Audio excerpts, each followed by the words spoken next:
it's very quiet. Why are we so quiet?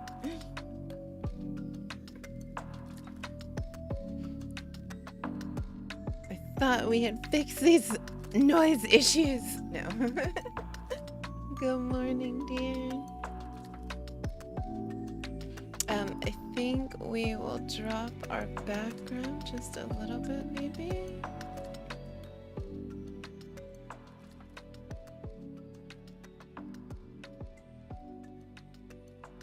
How's that?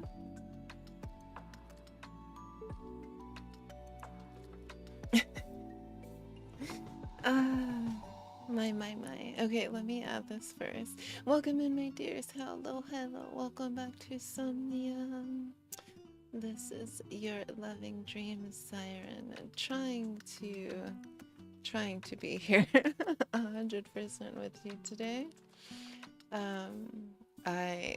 We did not have our regular. Oh no! Good morning, dear. What? No! No. Let me give you your kisses before you have to go.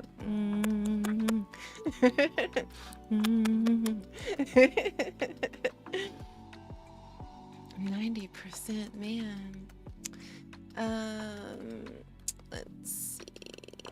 Is our V-bridger connecting today? Connect. Oh, were we disconnected?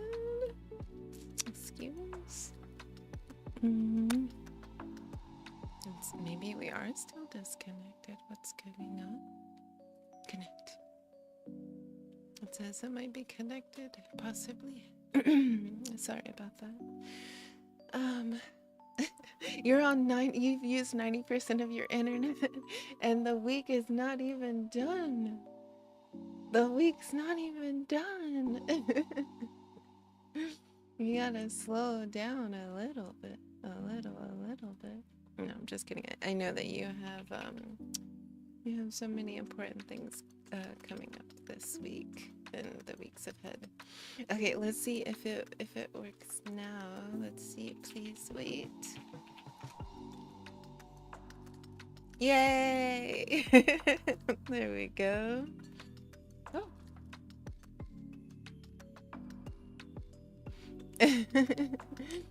And let's see, I'm gonna turn this up just a little bit.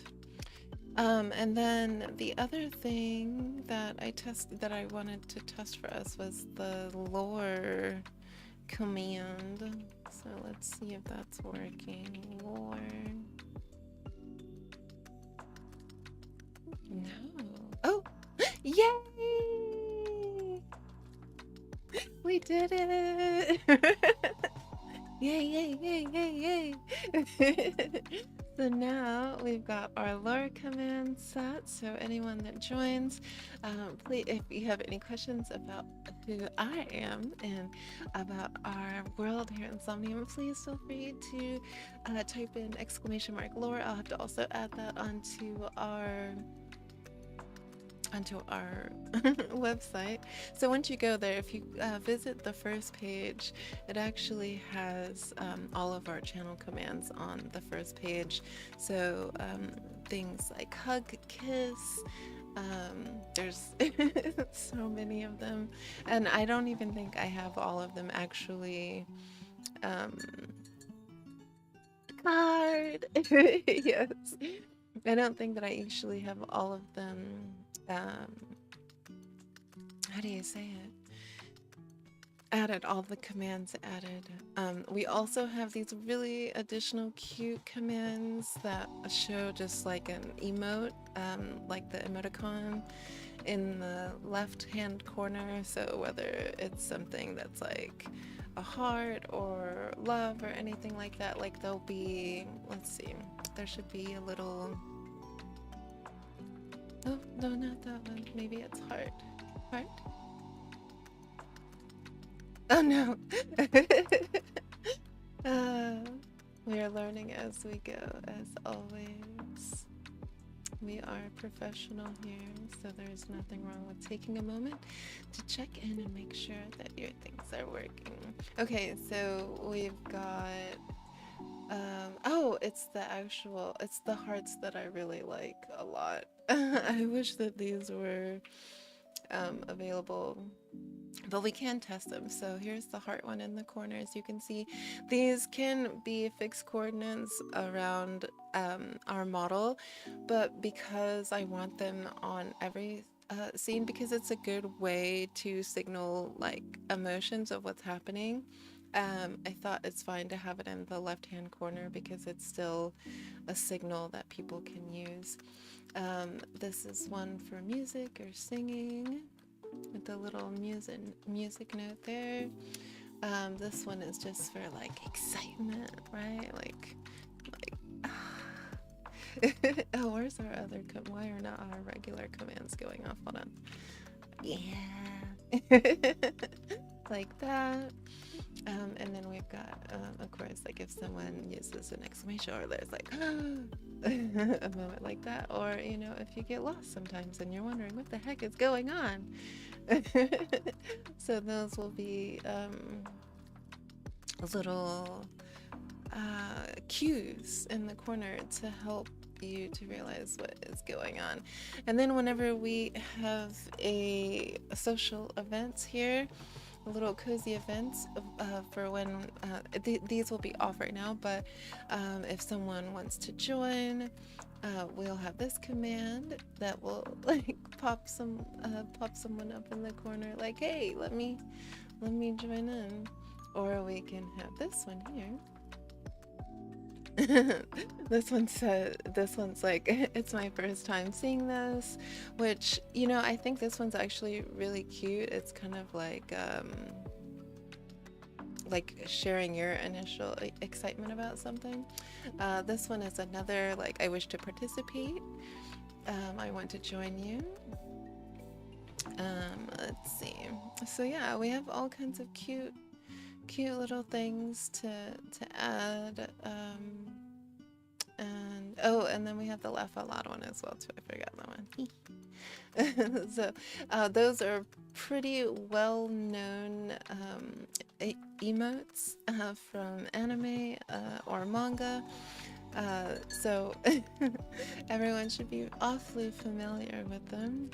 But how have you been, my dear? I read your message this morning and I felt so bad. I felt so terrible yesterday. I have been feeling awfully sick. And it's something that I feel like I constantly sort of struggle with. I guess is a nice way to say that. Also, please let me know if our audio sounds bad. I'm gonna do one more check.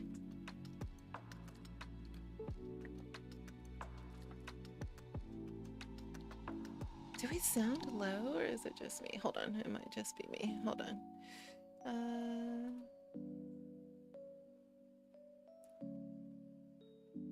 Oh, it doesn't sound too bad.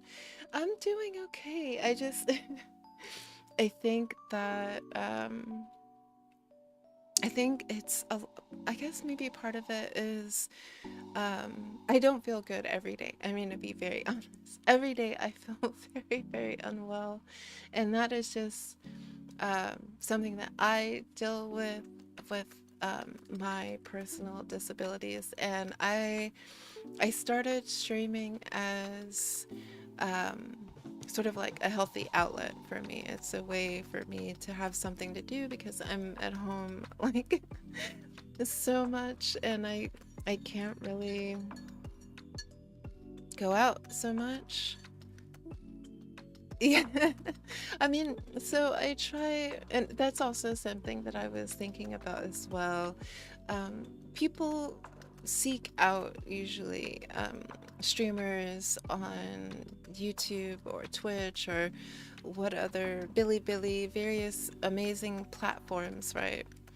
To find like their own escapism from the world, to find something to help them to forget the heaviness of their own world. And that's really important to me here as your dream siren. It's important to me as an individual as well, because I watch my streams a lot, not just to go back and critique myself, but it actually it helps my mind to forget for a little bit my conditions and my real pain and the things that I cannot change within this body.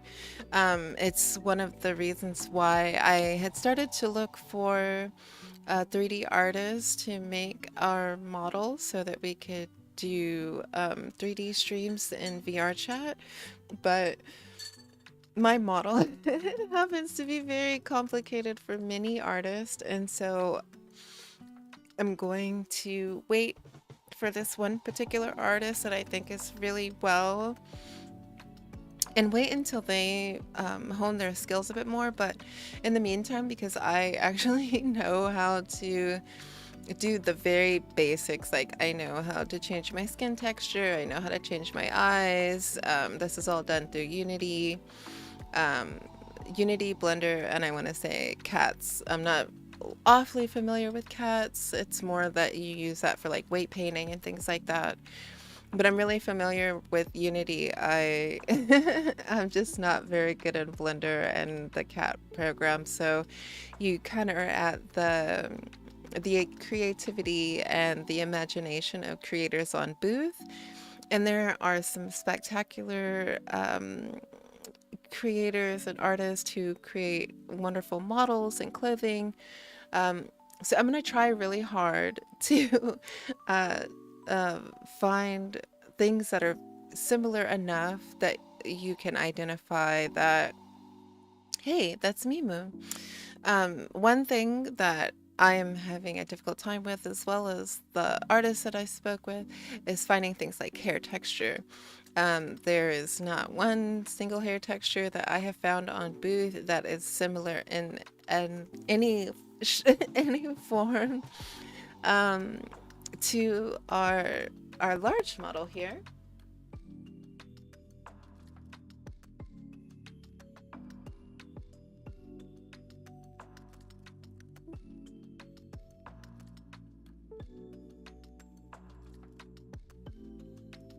So I kind of have to just try to find, like hair that's a similar color, maybe.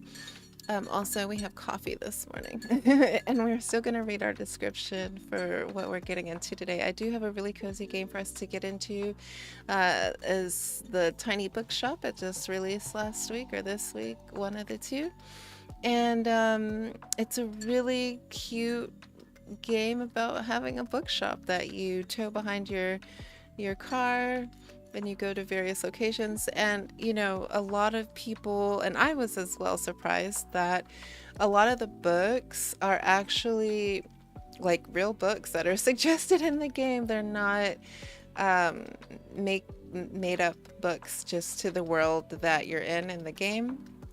They're actually books that you can find in the store in real life, and I think that that's actually really amazing. So um one oh, I've played just a little bit just to get kind of a hang of how it works and everything. But one of the I guess we should have our glasses on as well too.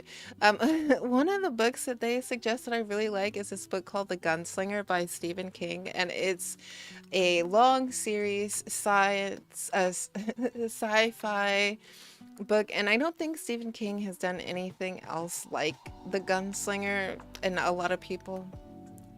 Yay, I'm glad, dear. Mwah. The the the book was turned into a movie, which I feel a lot of people, and I will even say so myself, like they're they just missed so many important aspects of the book, and I really wish that someone else would have taken the time to fully flesh out the Gunslinger series, because it's an absolutely amazing world that needs like what's the name of it? Like it needs like the Game of Thrones level of world building. And so if I encourage people to still read the book, I might consider reading it here. It's such a long, long book, but it's definitely one that I recommend people to read. Just like it really allows you to just build this amazing world, and I just every character, every person's story, you go through many timelines. Like it's just such a good book. And it's a great series by him. I don't really like Stephen King. I will be really honest. I don't like a lot of his scary thriller books or things like that. I don't know. It was never my cup of tea. But like the Gunslinger series, I absolutely adore it. I can't eat it up. Nom, nom, nom, nom, nom. Can't get enough of it. And I want to say it's like 7 or 8 books. Like it's not. I have to look. It's not a It's not a short book.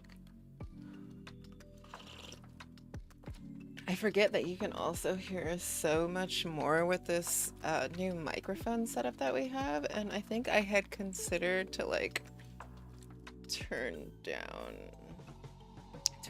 our gain a bit because, but then that makes it so low. Oh no. But I feel like so like my you can hear my cup, my me stirring my spoon, which you know, for all of my ASMR babes, that's not a bad thing at all.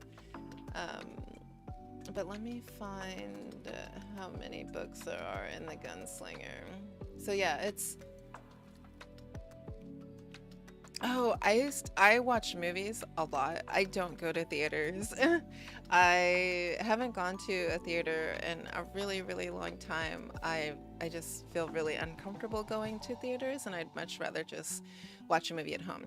I do really like the movie theater experience, if that's a good way to say it. Like I like, especially like I think they have some here in the United States. They're like called Alamo. It's like an Alamo theater. I don't know because I haven't been, but it's basically like you have these huge reclining seats. They serve you like actual gourmet meals. It's a very like immersive, relaxing, like home theater sort of situation.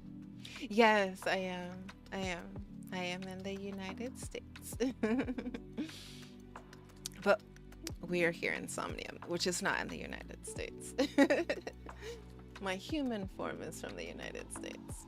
But okay, so the Dark Tower series, which I shortened the title, sorry. So it's called The Dark Tower, the Gunslinger series. It's a dark fantasy novel by Stephen King, and in its first volume, The Gunslinger, it was published back in 1982 and joining 5 short stories that have been published between 1978 and 1981. And then he subsequently revised the novel in 2003. So you follow Roland, who's the last gunslinger.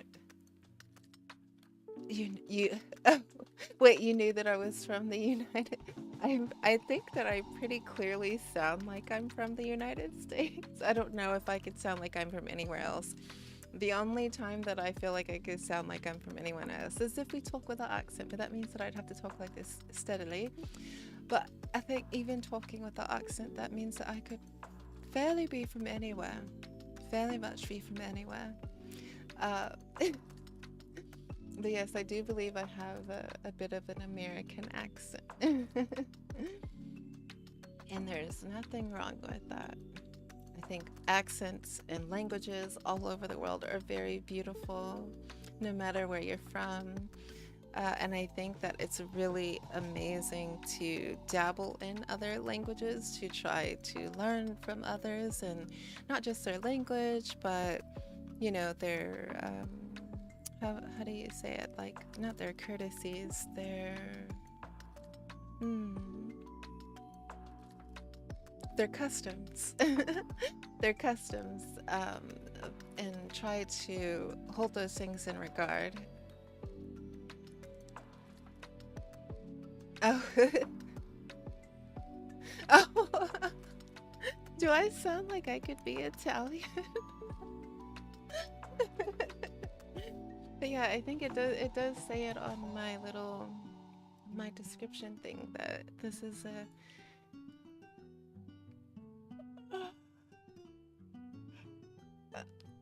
sorry, a United States YouTube channel.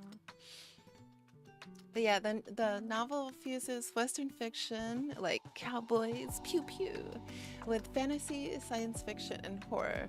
And so it's such an amazing book. It really, really is. Okay, so there's five: the Gunslinger, the Way Station, the Oracle, and the Mountains, the Slow Mutants, and the Gunslinger and the Dark Man. So I do encourage you to go out and pick it up if you have the opportunity to.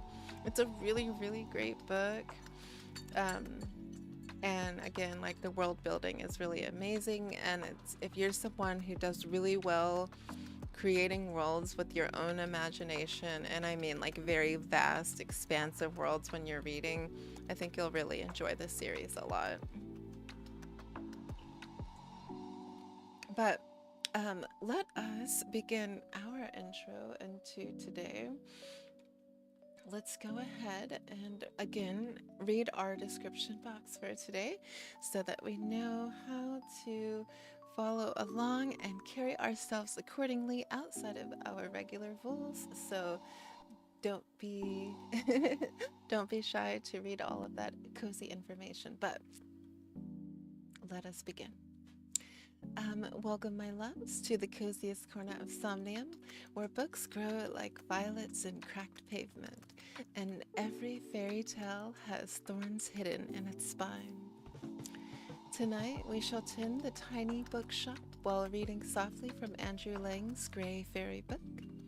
Please mind the ink stains, they are half magic. So we have read many times now from Andrew Lang's Gray Fairy book on this channel. I really like it's a culmination of fairy tales, think Grimm's fairy tales, but from all over the world and compiled into this book. So tonight's itinerary, whispered readings.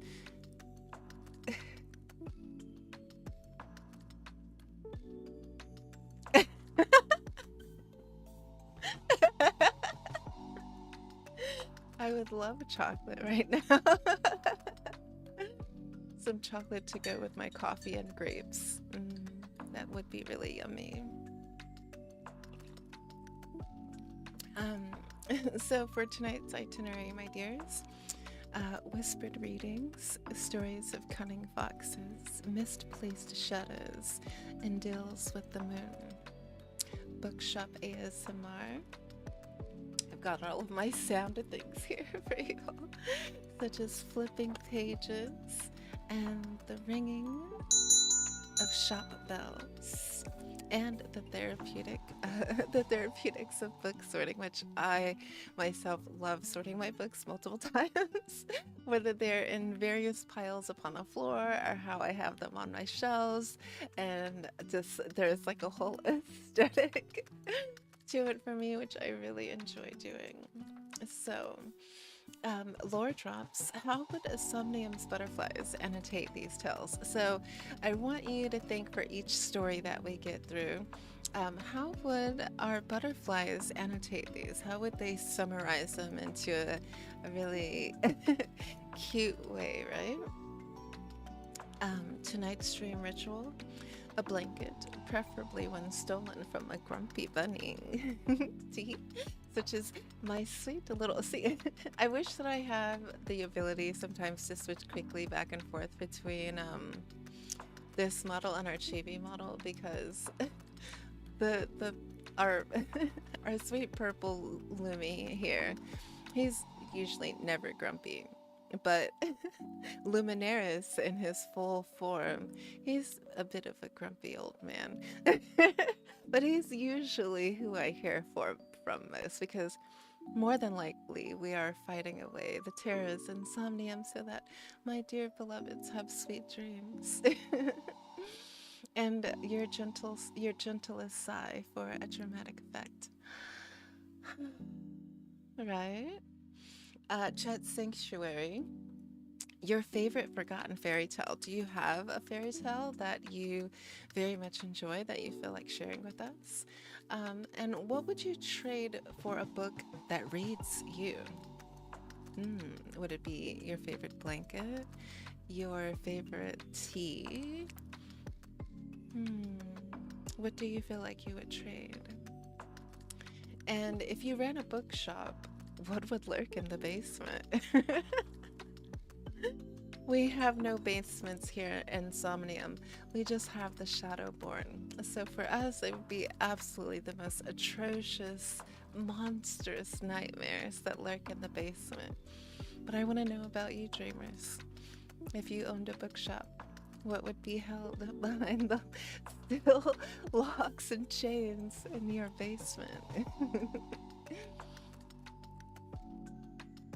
And your provisions for tonight, tea with honey or melted marshmallows if you're feeling wild. And tonight's snack is plot twist cookies, a 50% chance of containing cinnamon or lies. So that is a quick summary of what we have to expect in our dream realm today, my dears. So allow yourself to get cozy with that stolen blanket from Luminaris. And let's hop over to the game, shall we?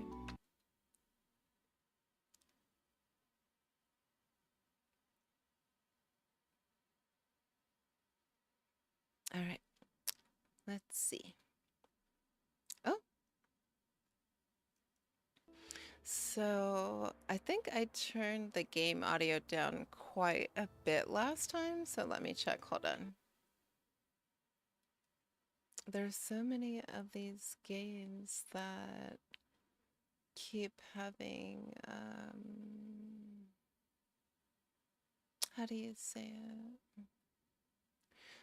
The tabbing out is not as friendly.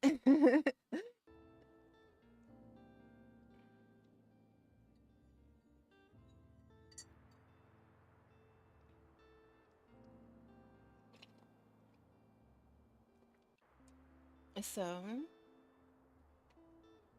let's see how the audio is. Is it loud or quiet? It looks very quiet on my scene. Hold on.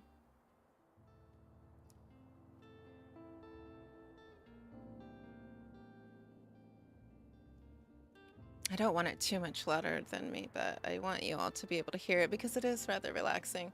And then when we read, hopefully it's not going to be that much louder. Um,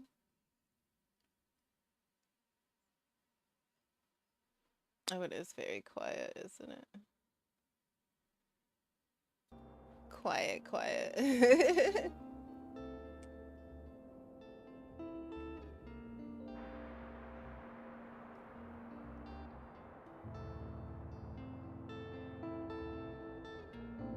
All right, how is that? Hopefully a little bit better. I will keep adjusting. Okay. I am going to, I have my own file because again, I started this a little bit myself. But we're going to start a new save file together so that way you guys can see how this works from the beginning. And if you have an interest in the game, please feel free to pick it up. I would say, in my opinion, excuse me, it's a little bit on the pricey side for what the game. No, it's good. Thank you, dear. I would say it's a little bit pricey for the content of the game, but you know, they have it on sale right now. I want to say until like the 18th or something. So um, maybe check it out. But we'll start a new game so you guys can see this from the beginning.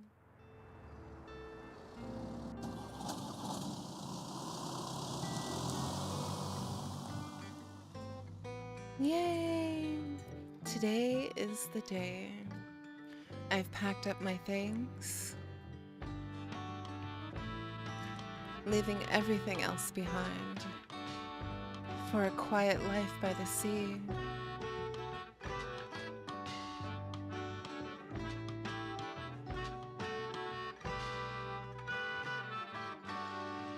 Tiny Bookshop. Also, are we big enough here in the corner? All right, we're on Monday, summer 1. And this is going to go through the tutorial, so please allow yourself to be comfortable to the sound of my voice, and let's get into the game.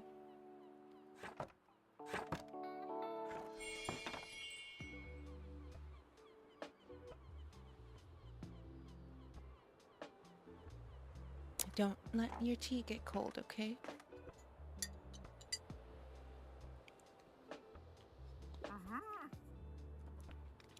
My, what a sight.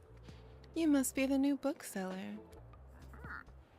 I've heard so much about you. What? How? Like, what? Who are you? What would you say to a random person who came into your bookstore after you just moved into a town? I'd probably say, what? How? Like, how do you know me? Oh, don't worry. I have my sources. Anyway, welcome to our quaint little town. I'm glad you've decided to stop by. I thought you might need someone to show you the ropes around here. I'm Tilde. I used to run the local bookstore here before my retirement. Lovely to meet you. Let's see. You should know that us Bookstonians have very particular taste in books. I, for example, prefer to read classic and crime novels, and not much else. So, why don't I have a look at your selection and see if I can find something worthwhile? So the way that we'll do this today, bravo, you had the right book on hand. The way that we'll do this today, once we get through the tutorial and you see, there's, I guess, either in between going to cities or when we stop and help someone, we'll read a short story, or we'll do it in between the cities. I'll just have to see how it's gonna flow. When a customer finds a book, they will keep looking for more. Another James Patterson for the shelf.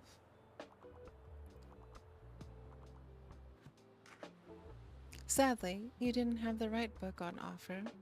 Even though you may have books of the right genre, whether people actually take one home depends on your sales chance. You can check your sales chance at any time by hovering over the genres on the right. So my I am covering this just a little bit, so hold on just a moment.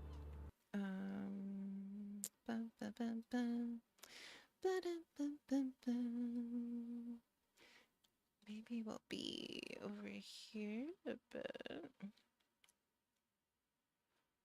But then I don't know if you need to see this like all the time. Oh, we're going off scene. Or if we should just kind of be down here. But those are all the books. Those are all the categories. And they do stay here to the right the entirety of the game.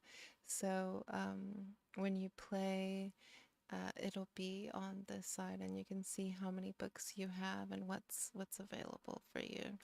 So I'll have to see if we should move or not, or if we're still okay right there. But I will tell you what's there. So you've got crime books, drama books, fact books, fantasy, classic, kids, and travel. The ones that are covered up at the bottom are classic, kids, and travel.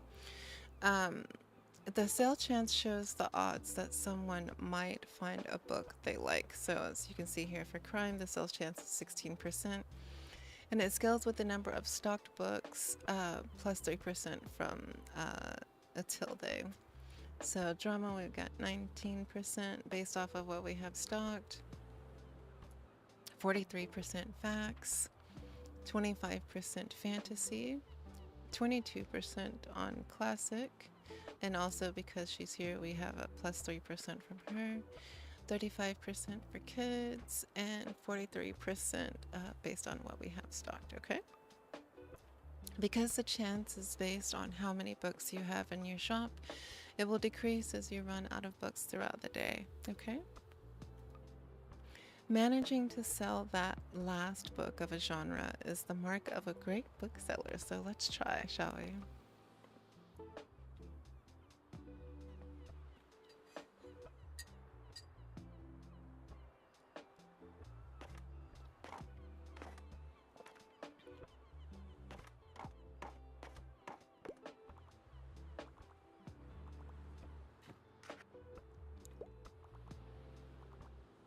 Ooh, that's very interesting. You don't have a favorite book genre. Now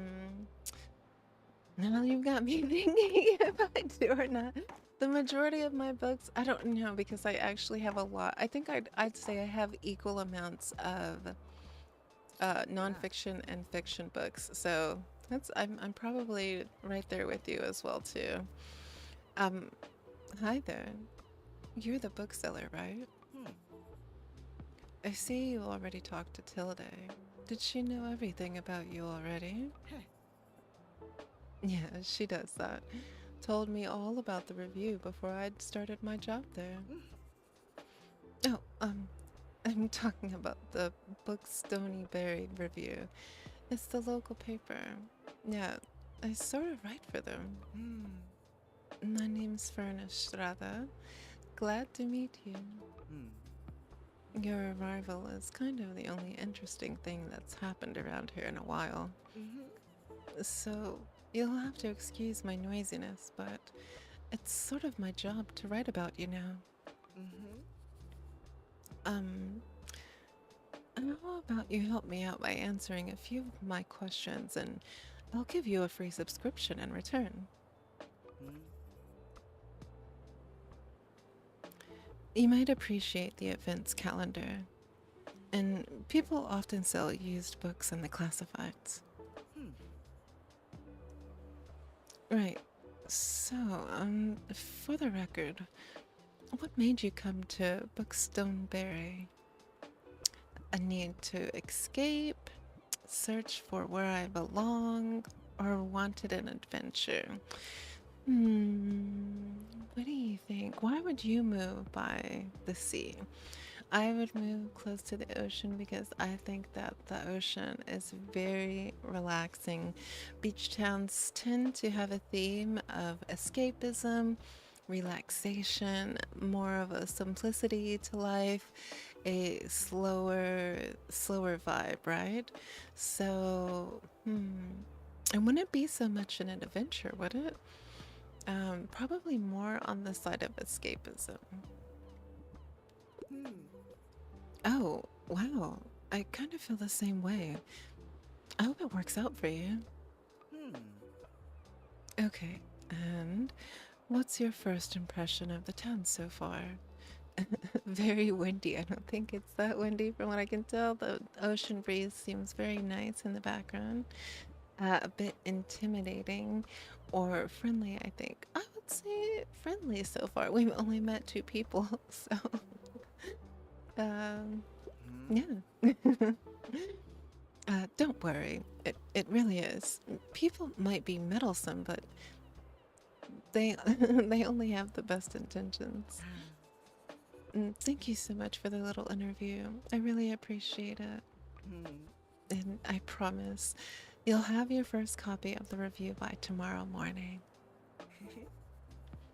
I'll have a look at your selection now if you don't mind. See you around.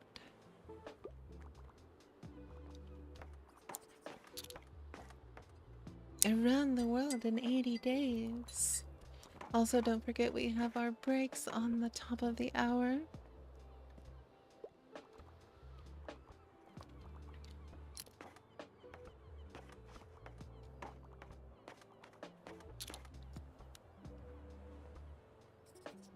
So far, we've sold 3 travel books, 1 crime book, and 2 fact books. Not too bad. And you can also scroll in this, by the way, and interact with the some things in your environment, which is kind of nice.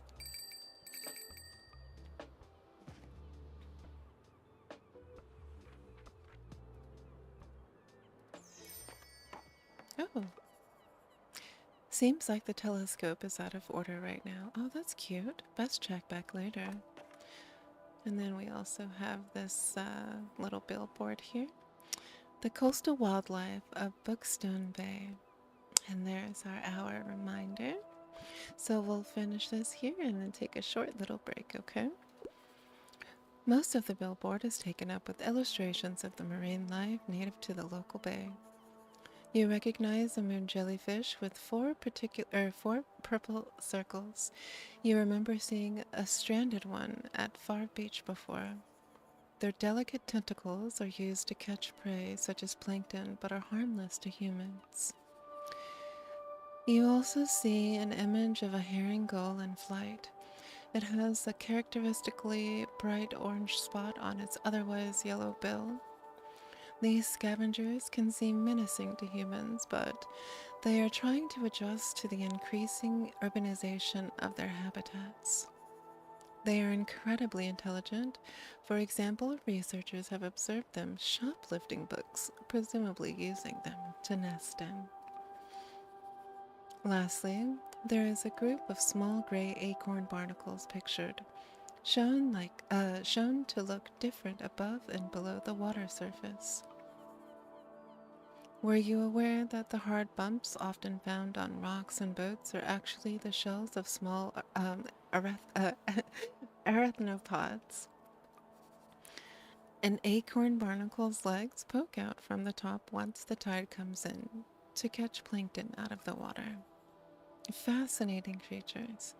It feels like you have gained a whole new appreciation for coastal critters today. Yay!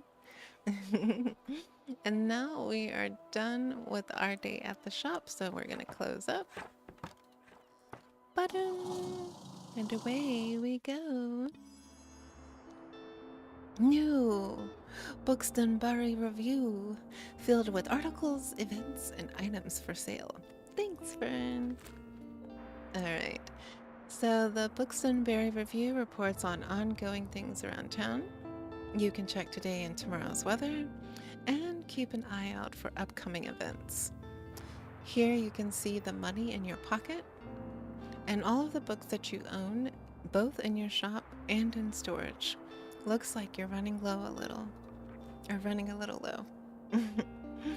In the classified section, you can acquire used books to replenish your stocks.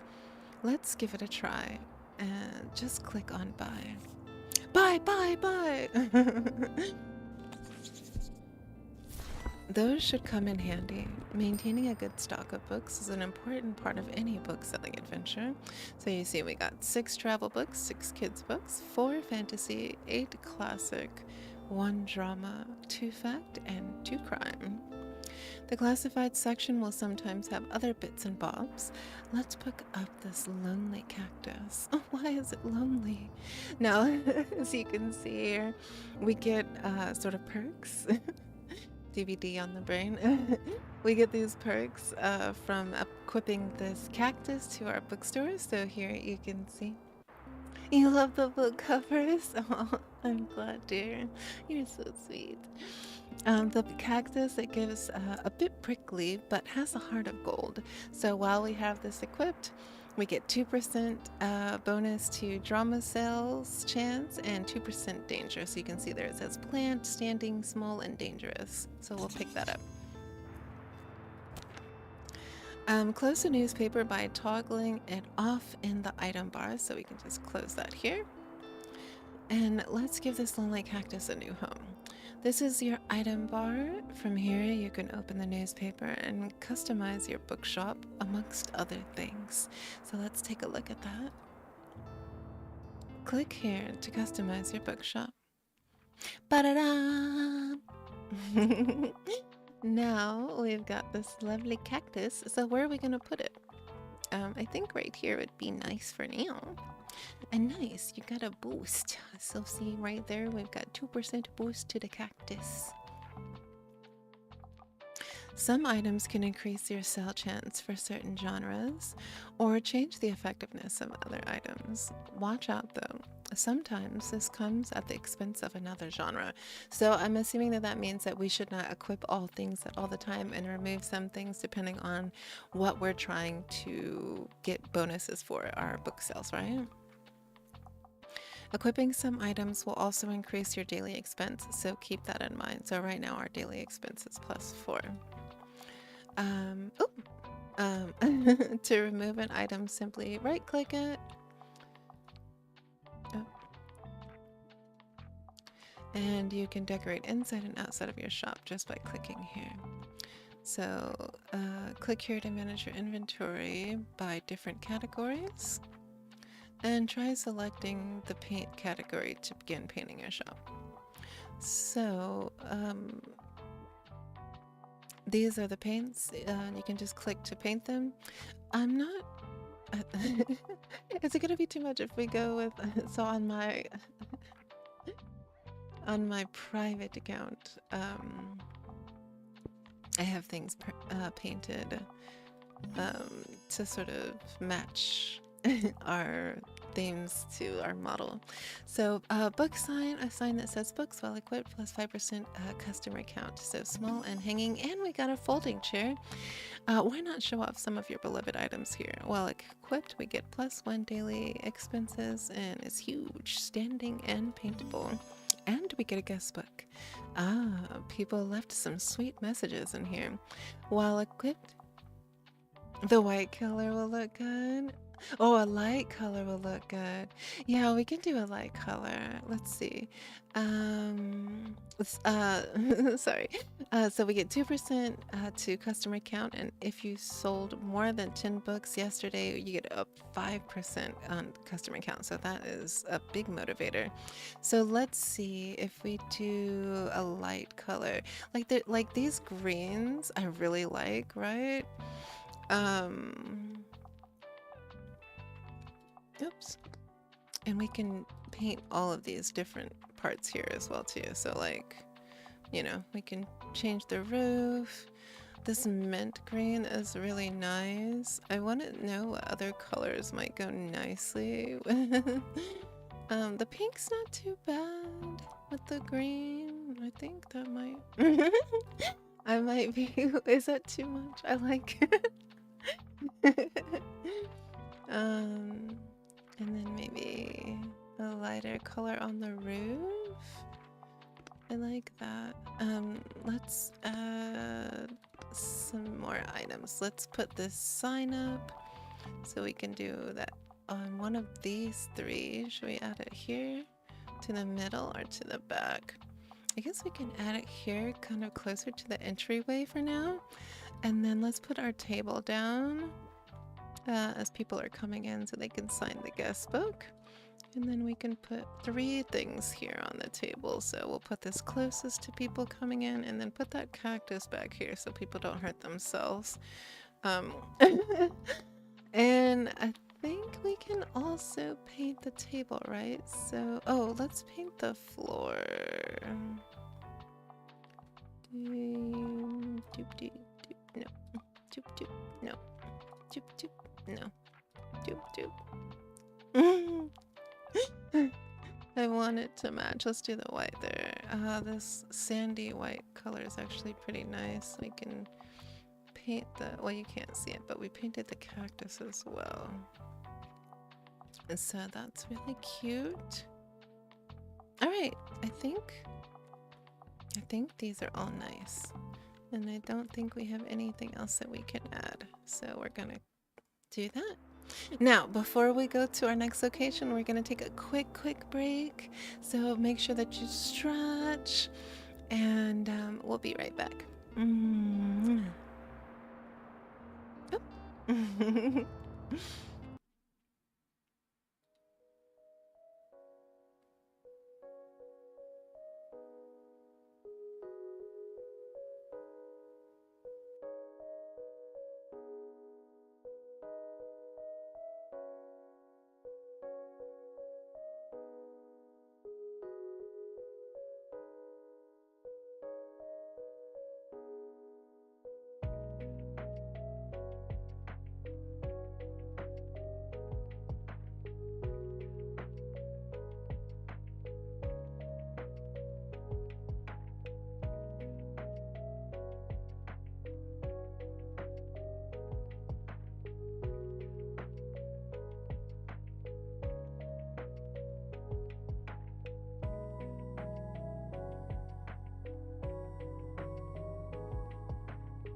I am back. I am back. Tadaima, tadaima. So we're gonna take a small break here and do our first bit of reading. Actually, I think we should probably finish up because this is still the tutorial a bit. So we'll finish the tutorial. Oh, Kylie.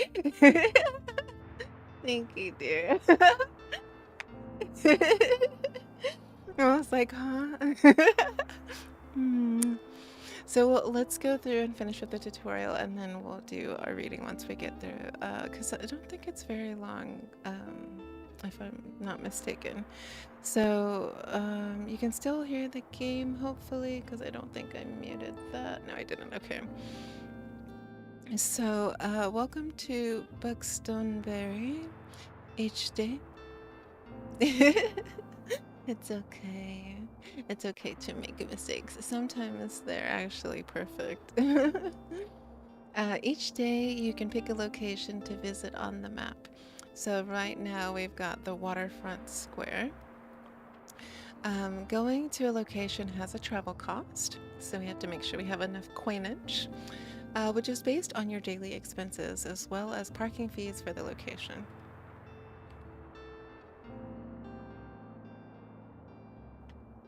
Excuse me. You'll unlock more locations as you go.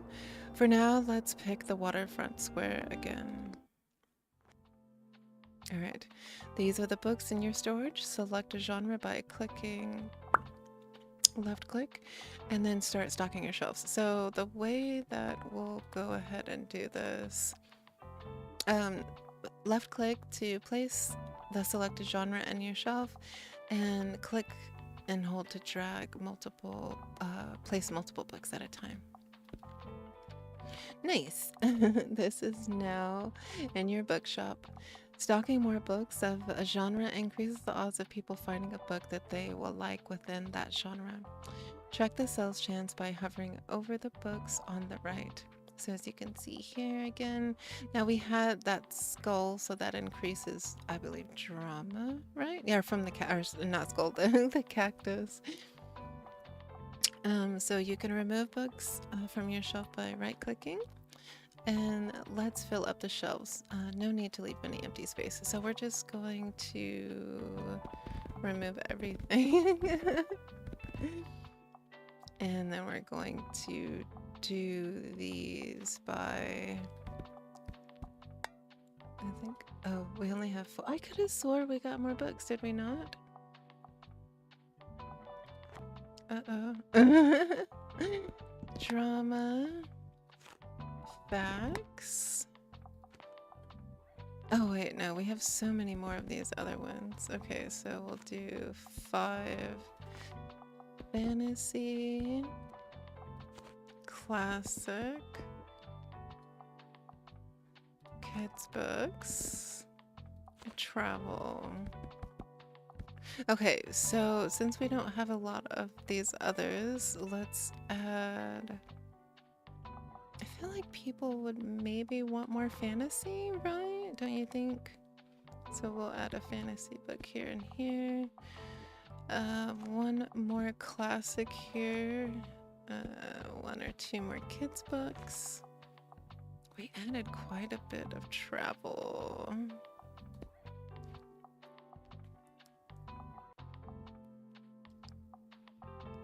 Absolutely. Absolutely, I would. I would probably spend my time sitting in the shop reading whichever book or manga that I was currently entertaining with my fantasies. That would be the perfect way to pass the time, right? See, look at how pretty our little bookshop is now. Did you notice that you can look around a location, click and drag to move your view? And you can interact with things by right-clicking on them, or left-clicking on them. Let's pick up this buoy. Oh, the buoy gives us plus 1% for travel sales. Alright, let's open up. Yay! Oh, maybe we should move that cactus, because you can't really see it. You can move it onto the ground or something. Yeah, I absolutely would spend my time reading different books and just getting lost in my own imagination while I was waiting for customers. I think that that would be a delicious way to spend my day. Oh, yeah, but you'd have to kind of stay close, right? Like I could see if we were like parked here, right? I would definitely get out and walk around and explore, right? We could probably go over here and look through here. That's still broken. I would definitely come over here and, maybe. Oh, it's Tilde again. Hey, there you are. I wanted to commend you on how much you've been livening up this place. I'm sure you'll want to branch out to other places in town now. My friend Mary owns a very successful cafe in the town center. If I call her up and get her to give you a parking space, you could get quite a few customers. Yes, we want to go. A cafe, who could say no? Yes, I know, dear. You can always trust me on these sorts of things. It's decided then. Meet me out by a Cafe Liberté as soon as you can. Yay! And now our new challenge is to go to the cafe and speak to her again. It seems like she won't accept no for an answer. Oh, and while we're on the topic of showing your face, I heard our dear Walter was quite impressed with your wagon. He's one of the local fishers. Why don't you go over there and introduce yourself? He should be back from his recent catch just now. Introduce yourself to Walt the Sailor. Challenge unlocked. Ahoy, matey. Introduce yourself to Walt the Sailor. He's usually sitting by the stairs at the waterfront. You might want to write this down, love. Having an organized diary will come in handy in our business. You know what? I still have quite a few unsold journals left over from my old shop.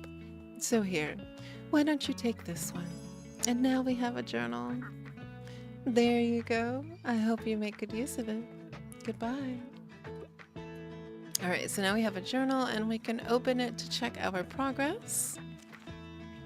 Here you can check which genres have been sold the most, useful for adjusting your selection. So I'm assuming that we can use this to change for different locations, right? So if a lot of people like fact and travel when we're at the waterfront, then we should stock more of those books. This is the total number of books that you've sold here, and check here for hints and events as you discover more. And looks like this page holds like little postage stamps to mark your moments in Buxtonbury. You'll collect these stamps as you are making contributions around the town. You can also see your progress towards the stamps, as well as hints and extra information. Hover over the stamps. Ahoy matey, introduce yourself to Walt the Sailor. And then, oh, there's more. Show off your catch. Oh, complete previous challenge to unlock. Is that for fishing? Feed the stray. That is for a puppy. And ship happens. Complete previous challenges to unlock. And this one is adopt the stray. Complete previous challenges to unlock. Okay, click the arrow to go to the next page. Click one of the bookmarks to quickly navigate between the different chapters and journals. So these are our stamps, characters, effects. On this page, you'll see different items and effects currently affecting your shop. Make sure to use this page if you're unsure what something does, or when you're trying to create the most optimized bookshop. So, oh, it's dangerous. If you prick your finger on the cactus signing the welcome book, I don't know what to say. It's very far away. And then here's the calendar of events that are coming up. And check back frequently if you're ever unsure what's going on around town. Simply click on the days to see more details. So here we've got the weekly flea market coming up. And at the end of the month, we've got the summer bonfire. I absolutely love bonfires on the beach. Such a good time. So again, this is where we are right now. and facts and travel sell well here. And then at the cafe, we are not exactly sure yet. So once we go there, we'll get that information. Yay!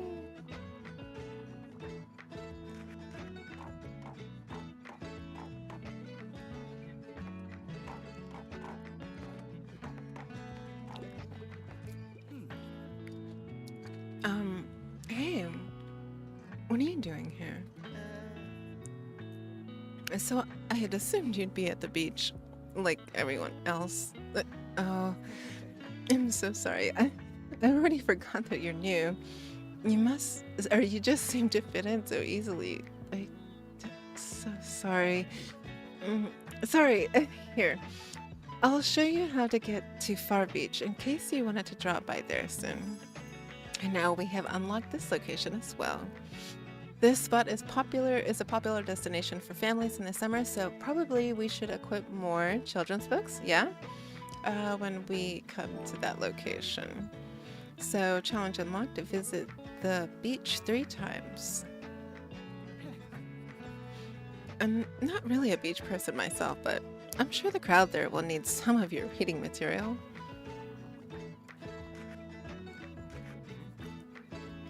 Oh, hey there, kiddo.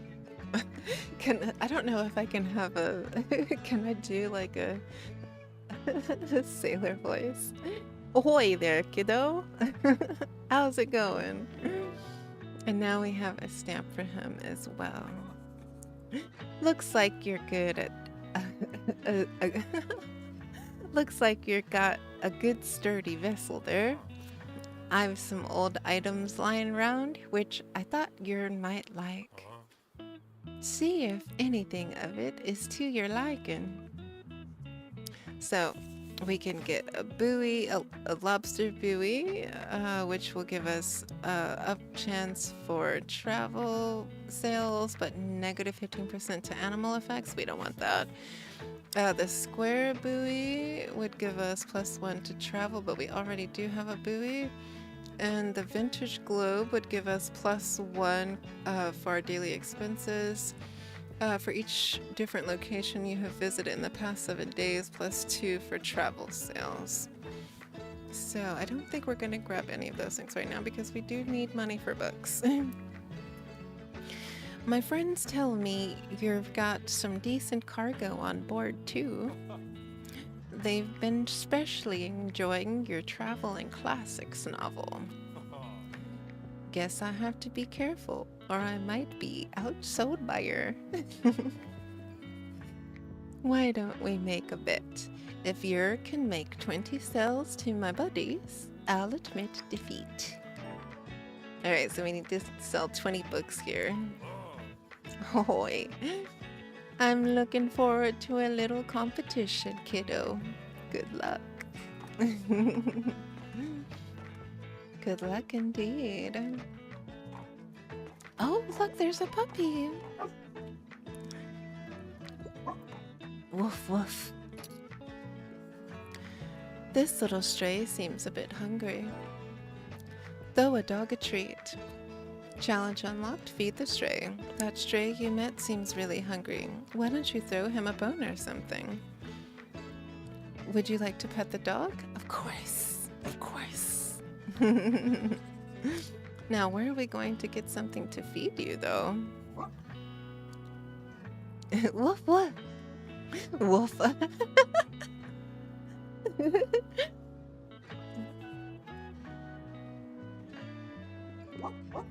Alright, I don't know where we're gonna get food to give you, but as soon as we find some, we'll definitely give it to you. Oh. Oh, we can interact with the light even. And the burb. So we've only sold 3 bugs here so far today, but that's okay.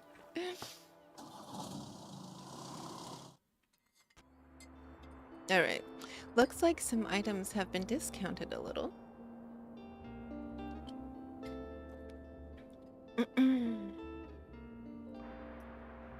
Now might be a good time to buy them. Although you could wait longer and risk someone else buying them. Items in the seasonal section have a much slower turnover, so there's no need to hurry. But be sure to snatch them up before the season ends so we can get a the hanging money tree, or money plant. We will definitely want to get that by before the end of the summer. Does it tell us what bonuses it gives us? So plus 1% to fact sales and 1% to drama sales. And the cooler, while it's sunny, gives 2 seconds inspiration duration. Oh, nice. Plus 2% to customer count. And while equipped, 15% to classy effect and I'm sorry, negative 15%. That's a big difference, isn't it?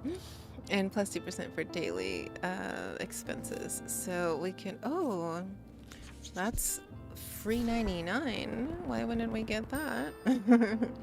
We got 5 fantasy, 5 crime, 3 travel, 6 drama, 2 kids, 3 classics, and 3 facts. And then, let's see. Let's get these, because they're only 5 as well.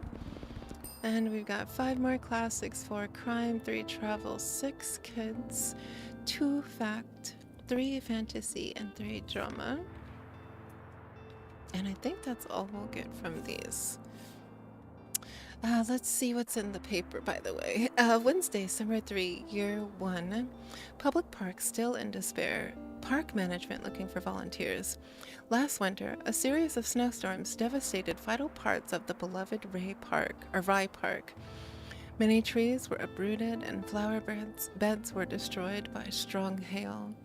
Since the beginning of the year, members of the Buxtonbury community have repeatedly expressed the wish for a restoration effort. Led by students of St. Buxton University, a newly formed group of volunteers is looking for local gardeners willing to donate their precious time and resources to make much needed repairs. By Fern Estrada. Bay clevered by buoys. Local fishers' nets are full of unregistered buoys. Oh no. And our weather today and tomorrow will be sunny, and we've got our flea market coming up on Sunday. Let's see. Nope. I don't think we have anything new in our journal. We do have our challenges here. And this will be our next location. What is it? Why is it saying that there's something new here? Okay. You can look around the map by holding it. Or clicking and dragging as well. So like this. Now let's see what it's trying to tell us. What is new? Oh, so I wanted to move the buoy. What did the buoy give us? +1 for travel sales. I guess we'll hook that back here for now. And then we can't see this cactus. Oh, we can put it on the inside too. Maybe we'll put it right there. Okay. Now, do we want to go to Far Beach or Cafe Liberté next? I think we'll go here because that was our first request by Tilde, right? And then where are we? Oh, we're still not through the tutorial yet either. I want to get through the tutorial so we can do our actual reading. Okay, so we have a lot of travel books. We'll fill in this classic here. I'm not absolutely sure what they're going to want here.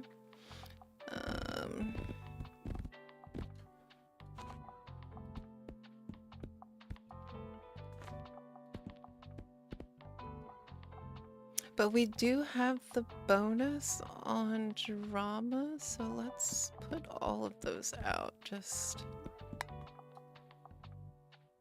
Oh, but what if that's not what they want though? Let's put out 10. But we have a more of a sell chance, so 45%. Plus we've got the cactus, so we're gonna lean into that. And then fantasy, classic, kids, and travel. All right, so let's hope that people really like drama. Oh, we do have a bonus for travel as well, but we're gonna lean into drama for now and see how we do there. Wednesdays, summer 3. All good? Thank you, dear. All right, let's open. Your bookshop can also be impacted by unexpected sources, such as the weather, visitors, or special states. You can always read up what something's doing by looking at the tooltips. So we need to... Oh, we have completed the task of meeting her now. And Sunny, it's a nice day. It's your nice day. Let's explore around a bit and see what's here.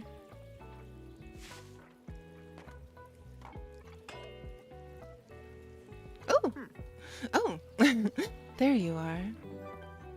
And we got a stamp. Meet Tilde at the cafe. Go to the cafe and speak with her. You rolled up to the cafe as she requested. It seems like Miriam has her hands full with the cafe again, but I'm sure she'll drop by later. Now, I have something you might help me with.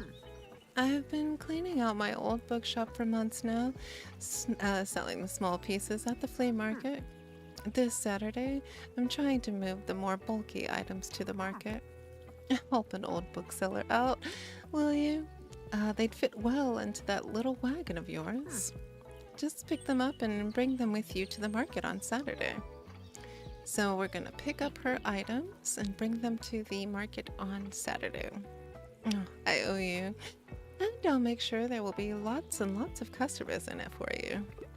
So hopefully we can get some big sales this weekend. But let's go ahead and grab her boxes. Sometimes people will ask for your help if they can't find what they're looking for. Click on the bubble to help them. They won't wait forever. All right. Listen closely to the people's request and try to click up on, or to pick out, try to pick up on what kind of books that they are looking for. So here we can see that the difficulty is rather hard on this one. I love that whodunits are having a comeback. I typically go for character-driven novels, and I tend to enjoy the classics. I'm interested to see what you'd suggest. So it says pay attention to certain parts of their request and how they're worded. Some things can be optional, while others are really important to your customer. People also leave some of their likes and dislikes unsaid, so make sure to put yourself in their shoes. Some requests might also be harder to fulfill than others. You can check the difficulty stars here to gauge how many books in your shelf are a good fit for your customer. Requests usually get more difficult as their stock dwindles throughout the day. Now, let's look for a book that might pique their interest. Click to inspect the books. Here you can see important info about the book, including a short description. The short description, publication date, genre, author, and page count can all be helpful to inform your decision. Do you think this book is a good match? Once you've found a match, try recommending it to them. All right, so she says, I love the whodunits. So like detective, right? Who did it? And she says, I typically go for character-driven novels, and I tend to enjoy classics. I'm interested to see what you have. So she likes classics and crime novels from what I remember in our little book that we have about her, right? So she likes classics as well, though. So we could go with the classic if we can find a whodunit, or we can find a really great character-driven novel. So let's see what we have. The Girl Who Played with Fire. This book must be one of the darkest Nordic crime. Ooh, okay, crime thriller out there. Still, Larson manages to sneak in moments of kindness and allyship that make this brutal revenge epos just barely possible to endure. Okay, so that's kind of a whodunit, right? Um, the Telltale Heart. We've got some Poe. Ba-bum, ba-bum, ba-bum. You killed someone, and now the investigators are here. Ba-bump, ba-bump, ba-bump. Surely they must hear it too. How will Poe's delightful, chilling short story end? After the Funeral, by Agatha Christie. Usually, death precedes a funeral, but with this English family, things go awry quickly, and only Detective Pierrot can help them find out who did it now. Okay, so that I don't know if that's kind of trying to point us, like, because there's the who done it, right? um, which is specifically what she was kind of looking at. She says, I love that whodunits are having a comeback. I typically go for character driven novels and I tend to enjoy classics. I'm interested to see what you suggest. So we can try this one and see if she likes it, but also she still tends to, she's still telling us that she likes to go for classics. And so these are classics down here. So let's look over those before. Otherwise, I think we'll go with After the Funeral. So we've got Beloved by Toni Morrison, an unrivaled piece of Gothic history fiction, a master of magical realism. Beloved tells a story about the trauma of slavery and how past hurt can linger like a ghost. So that is typically character driven, right? So that would fit the narrative of her ask. Then we've got Henry VI, Part 3, Shakespeare, this final play in Shakespeare's King Henry VI trilogy focuses on the horrors that ensued during the Wars of the Roses as the nation is thrown into chaos and morality makes way for revenge. Okay, that's still character driven, right? Slaughterhouse 5 by Kurt Vonnegut. Uh, Pilgrim travels back and forth in time to his post-war psychological trauma. Von Gott combines his own experiences as an American soldier in 1945, dressed in with science fictional elements to create one of the most revered anti-war novels of all time. So it's still very character-driven there. We've got 1984, classic Orwell, dystopian social science fiction, totalitarianism, mass surveillance, and state oppression of nonconformity. 1984 has got them all. I absolutely love 1984. That's definitely a book that I've read multiple times. And The Haunting of Hill House by Shirley Jackson. And this tense horror classic. Okay, so this one's like a group, so that wouldn't be it. It wouldn't be 1984 either because it's not really character driven. I mean, I guess it is character driven once you get into the story. Um, Slaughterhouse 5. I feel like that fits the niche as well too. And she doesn't necessarily say that she wants a whodunit, like that she wants a crime novel.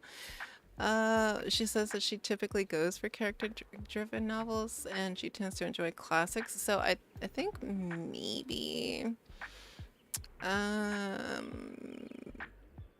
maybe we can recommend to her either Slaughterhouse 5 or the Shakespeare novel.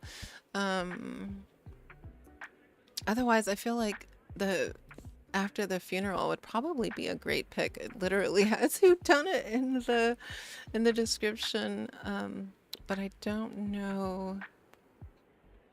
Hmm. I guess we can try it to see if that's what she would want. And then we got the strange case of Dr. Jekyll and Mr. Hyde and the cask of Amontillado. Let's see.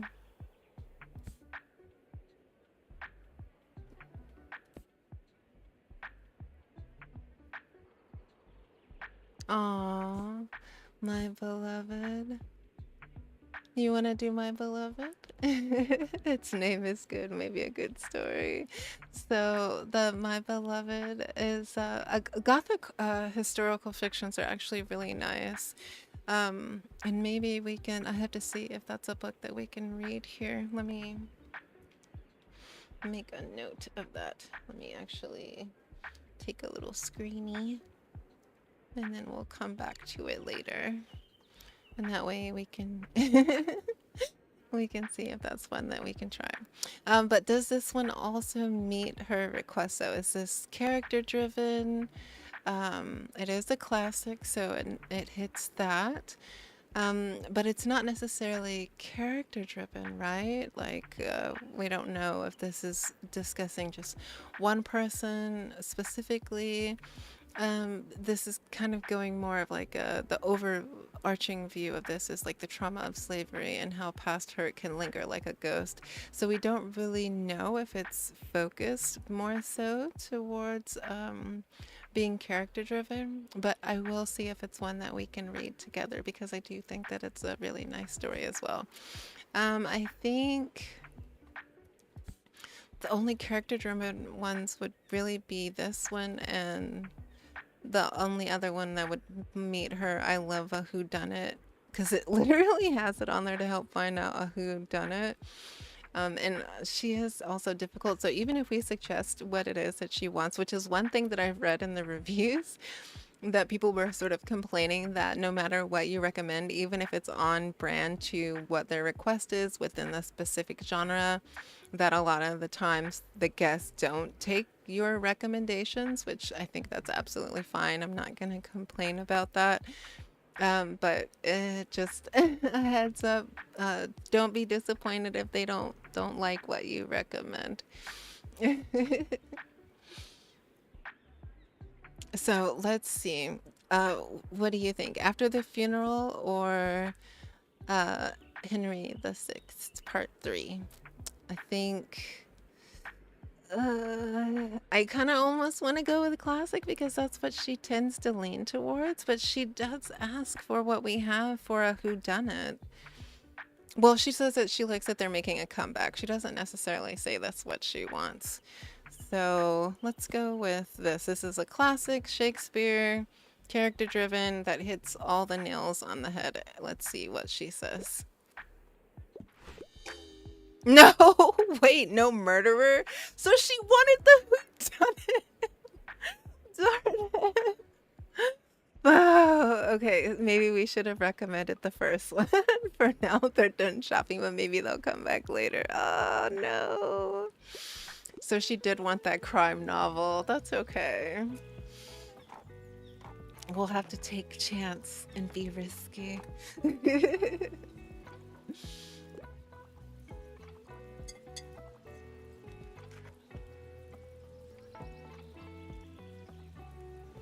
So I wonder if that's how it's going to be with most of the customers, that they're going to say what they want, but then also speak to the things that they traditionally like. And we're supposed to recommend the things that they don't necessarily want. Oh, also we need to pick up the rest of her stuff. I almost forgot. Okay. So we just need to bring it to the flea market. Cool, cool, cool.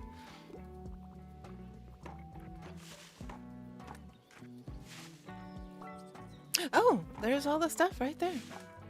Oh, and someone needs our help. Okay, let's see. Okay, they have an easy difficulty, so that's kind of nice. I only want nonfiction, and I need to be whisked away by a good travel book. I couldn't find anything at the library. Okay. So, where was our travels again? Oops.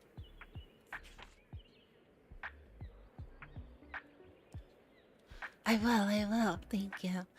Maybe you notice that some books can show up across different genres.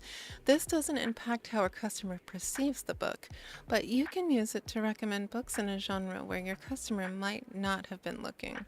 So, I only want nonfiction. So does that mean that we should recommend a fiction instead if it's something that goes across different genres? And I need to be whisked away by a good travel book. Let's see. Well, this is tasting history, so I don't know if that's what they want. Catching carps, reel in this absolutely catch of a book because Carpum's fishing trips is something special, weaving together carp facts, personal philosophy, and globe-trotting tales. The author shares all his wisdom. An Explorer's Guide to Georgetown. Discover the secrets of Georgetown in this fun and beautiful illustrated guide. Explore its history, indulge in local cuisine, and soak up vibrant lifestyles. Homage to Catalonia, an exceptionally observant, vivid, and often witty journalistic work turned memoir by George Orwell. Ooh, wherein he tells his time fighting fascists in the Spanish Civil War. That might... It's a travel book. It'll be whisking him away to within a good story. And Italian villas and their gardens. 16 years before her famous novel, The Age of Innocence, Warden publishes this scholarly travel book. It's a remarkable detailed survey of Italian garden architecture. Wow. And I don't know if we'd have anything in any other category that...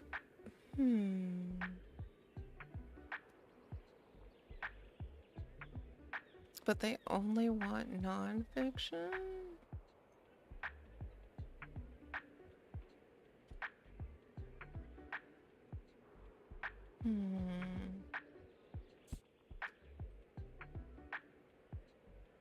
I wonder if any of these actually would have, even though they're in another category, I guess we'd have to look and see if they have that nonfiction element.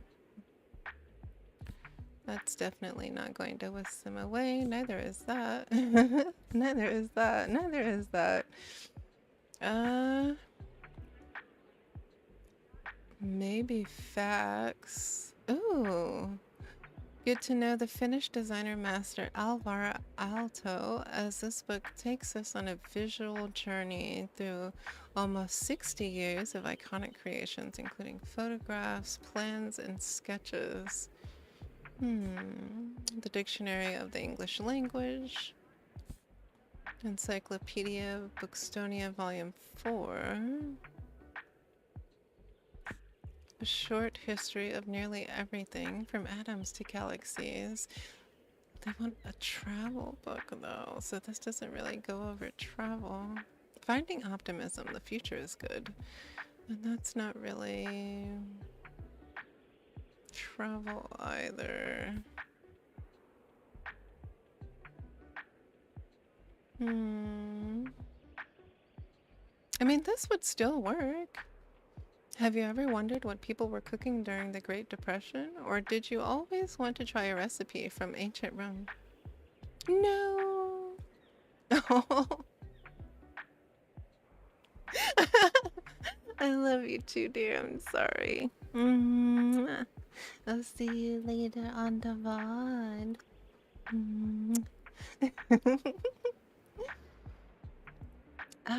Let's see. Gosh, all of these are kind of possible good suggestions. And this kind of captures everything. Let's try this. It was either this one, I think, or I still feel like this one would work as well too.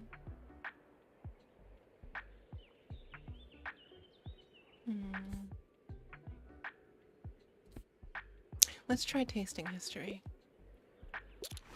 Oh, hey! That worked. Awesome. Okay, you might have just found someone's favorite book. They'll buy this one and keep shopping. Yay! Alright, inspired customers. Whenever you successfully recommend a book, all of your customers become inspired to pick up a book for a short time. Well, active plus 15% to all book sale chances. Yay, yay, yay! This happens whenever you successfully recommend a book and increases the sale chances across all genres for a short while. Yay! I love the little star inspos as well too. Look at all those books going now. So we've got 1 travel book, 2 classics, 1 fantasy so far. Add 1 more to travel. Ooh, 2 more to classics, very nice. Oh!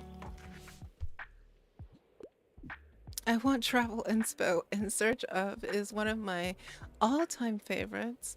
I hope it's not too much of a bother. Okay. I do think that I think we can check and see what the books are about as well. In search of, let's see. Oops.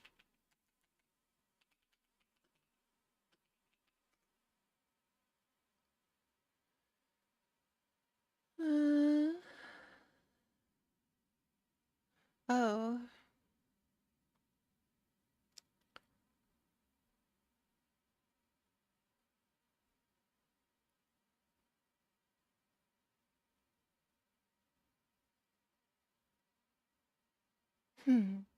There's a couple of these.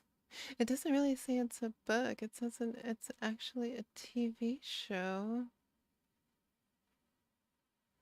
1-hour documentaries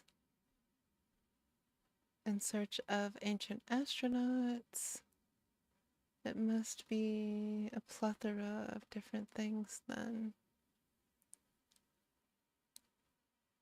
In search of ancient mysteries.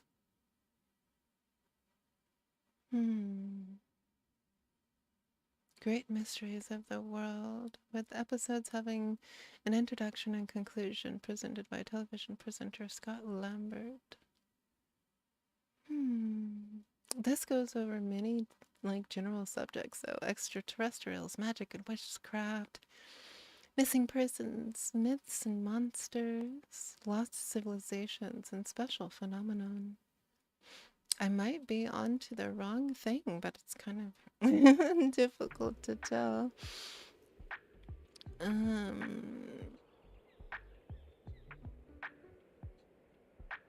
Travel inspo.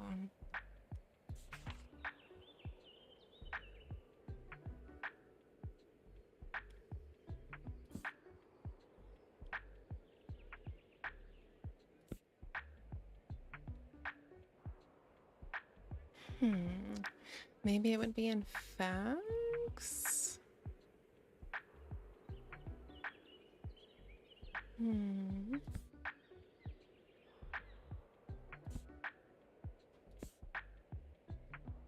Maybe a short history of nearly everything?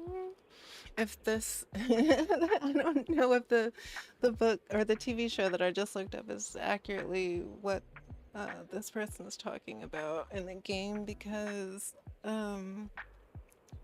that's referencing a TV show. So... I guess we could try it and see. If it's the TV show that's what it's relating to, then it would pretty much work. Let's see. No, hello? A short history of nearly everything? I can't see myself visiting anytime soon. Oh, I wonder what the book is then, because it only brought up the TV show when I did the internet search. I might have to look and see what that should actually be, because it was not that. But that's okay. We did have inspo from our other sale, so that's nice. Oh no, we're encumbered.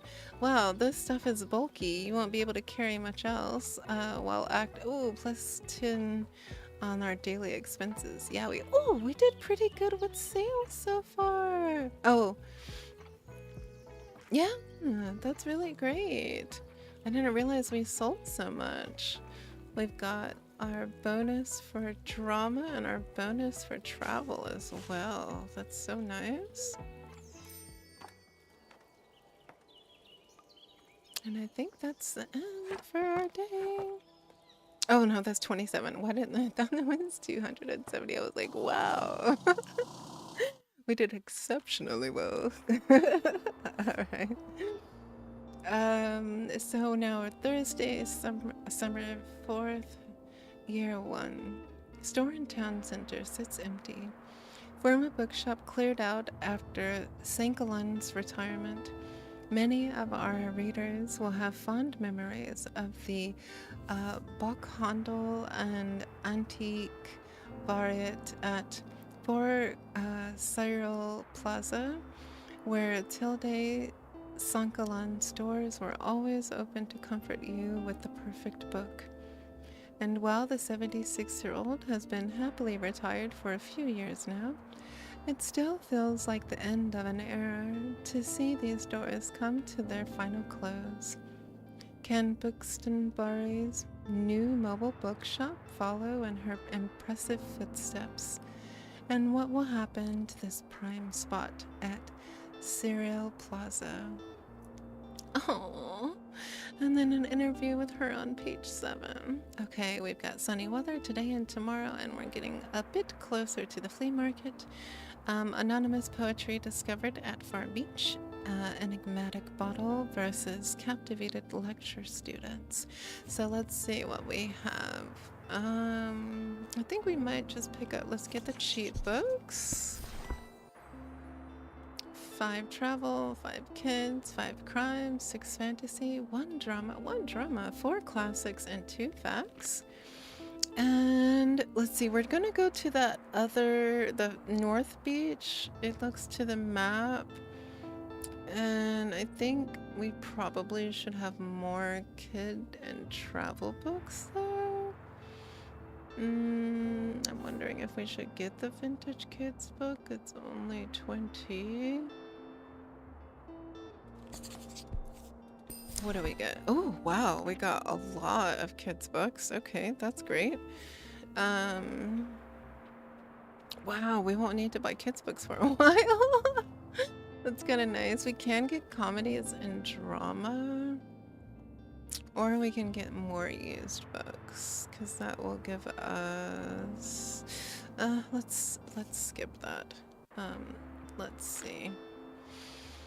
Alright, you found a character entry. This page allows you to find out more about the characters you meet. It includes genres they like, personal information, and where you last saw them. Sometimes characters will have requests for you to fulfill. So here's, oh, and there's our sign of our next break, since we are at the top of the hour, so we'll read this and then we'll go very shortly. So we have her stuff equipped for the flea market on Saturday.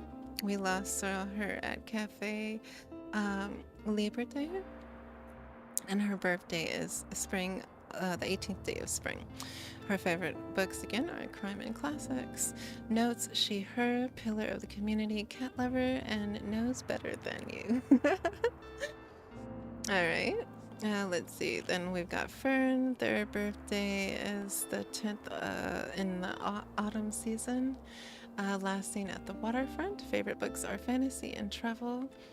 Notes he, they, journalist, TTRPG nerd, tabletops, and bad at small talk. And then we've got Walt, which we saw last at the waterfront. His birthday is the 15th in the winter season. Loves travel and classics. him, a retired sailor fisher, and likes playing. Is that bullies? Boy, I have to look up what that means. It's not buoys. What is that? Bouliers? What does it sound French? Alright. And don't forget your sunscreen. So the far beach is where we're going to go next. We don't really have a lot of hints about it, but the adventures there that we can unlock. The adventure begins. Evil under the parasol. For Buxtonberry. Go for the kill. An empire of sand. And then there were some, with the question mark at the end. Here we see that the books that sold most here were classic, drama, and travel. So those three we definitely want to have more stocked when we visit, right? And our quest here that we can unlock are Know Thy Customer. Oh, what do we need to complete for this? Keep visiting this location to unlock. Okay, and we sold 9 books here the last time. Beacon of Taste, Hard at Times, Rich in Variety, Sustainable Cells, and Be Observant. And then the waterfront where we began. Facts and travel books here sell quite much. And we need to find Walt to buy his latest catch, so he does sell us some things in the market which we can pick up should we like. A windy walkway overlooking Bookstone Bay. Come by and listen to the waves. So ahoy matey we've got, because we met him already, and we need to sell 20 books there. And then we also, where are we going to get something to feed the puppy, right? The puppers is in need. The puppers is in need. And I think that's all we have for now. Oh, and our equipment. This is everything that we have, and all the buffs, how they affect us. So we've got about 2 days here until Saturday. I have not yet forgotten that we will be reading once we get through the tutorial, but let's take a short little break before we go on to the next location, and I can't wait to chime our little bell once we get through this tutorial. Alright, my dears, I will be right back as soon as I find our break button.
There we go. Tadaima.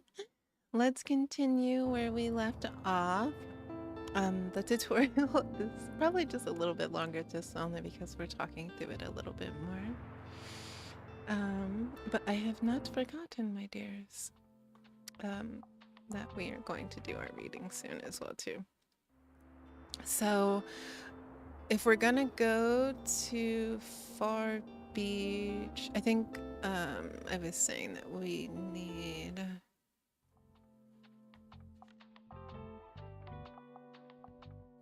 Excuse me. I was having some grapes before we...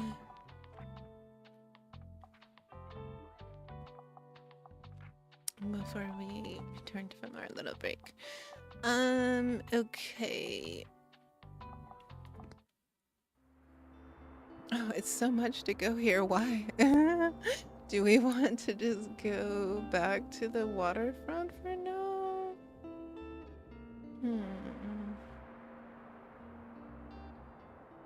Or do we have to visit them all right away?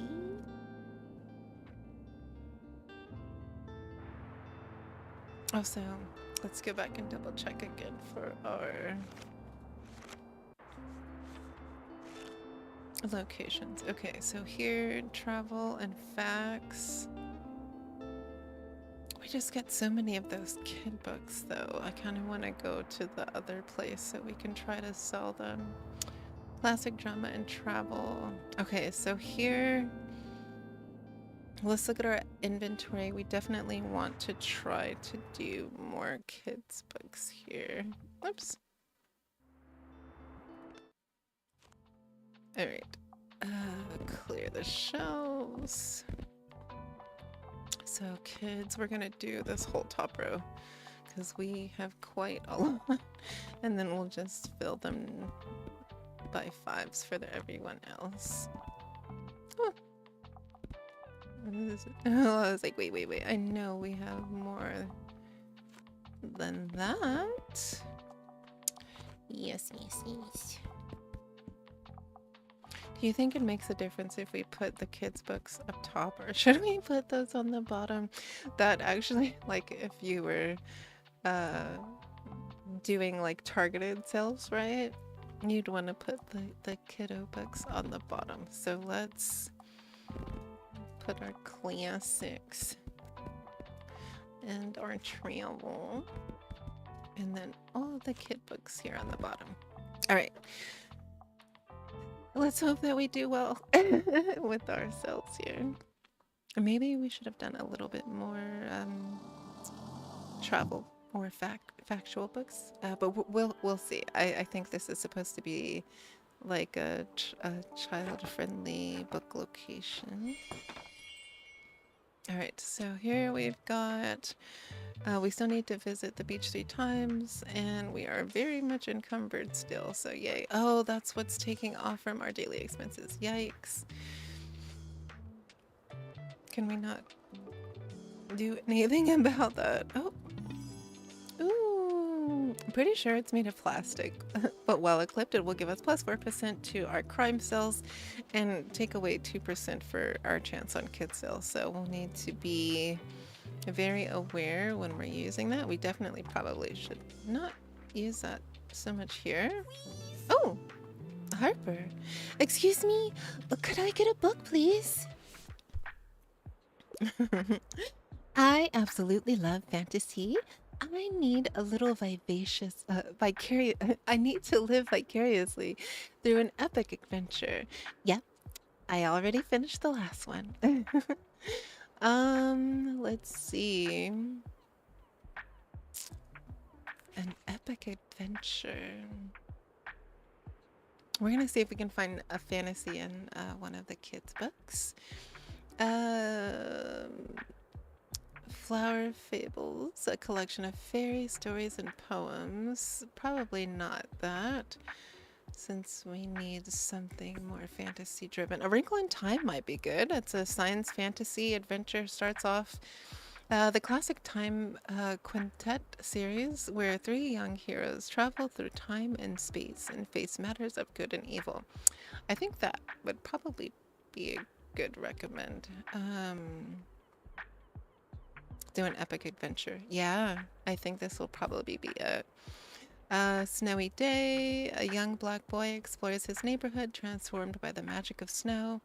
The beautiful illustration of this charming book helped pave the way for a more inclusive representation in children's books. So still kind of fantasy, but not so much. The Lorax, I speak for the trees. A furry creature speaks for the trees and shows us how capitalism is destroying nature. Um, don't be fooled by the clever rhymes. This children's book is a razor-sharp critique and hard-hitting warning. Ink heart, paper and pen can bring characters to life, but what happens when they escape the page? The beginning of a fantastical and dangerous adventure into the world of a book for all ages. This one would be good too, though. Charlotte's Web, classic, but not fantasy so much, right? Jamie and the Giant Peach, kind of fantasy, but I guess it's still an adventure, right? This fantastical adventure follows James into a peachy realm populated by friendly worms and bugs. An illustrated book perfect for children. The Little Prince, an enchanting tale of love, loss, and an adventurous little prince who explores the universe of his own feelings. One sees clearly only with the heart. A must read for all ages. I do want us to read that here as well. The Magic World. This collection contains 12 beautiful and poetic short stories for children, including tales of talking animals, monarchs, fairies, and beasts in magical worlds. And Stormbreaker. Ever dreamt of becoming a teenage spy for M16 and uncovering a nefarious plot? The plot may be a little ridiculous, but you probably won't care as you race along this thrilling first entry into the in the Alex Rider series.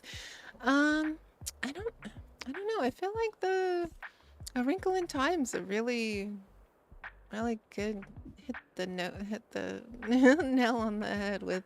It's not necessarily that she says science fiction, but the fantasy and the epic adventure in this book is probably it. That or Inkheart maybe. But let's try A Wrinkle in Time and see how that goes. Ooh, yay! Now we get a buff for ourselves. I can't wait to get lost in this world. Thanks for coming. What? I'm already 8 3/4. I'm too old for kids' books. But, alright. I'll check it out, I guess. Thanks for letting me read here, by the way. My name is Harper. I'm gonna be back soon, okay? Bye. Yay! Okay, so we've got inspo here from Harper. And while she's in the shop, we get increase on classics, or I'm sorry, factual and fantasy books. Or facts and fantasy books. So that's so good. I wonder if we can actually read the guest book. That would be really cute, don't you think? Oh, also, is there anything over here that we have not had had a little click into? Oh, that's as far as we can go on that side.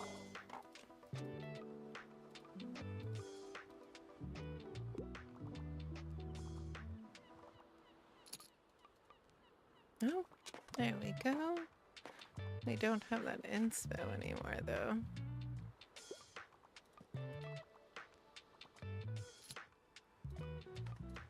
Oh, it actually, oh, there's my ball. That's very cute.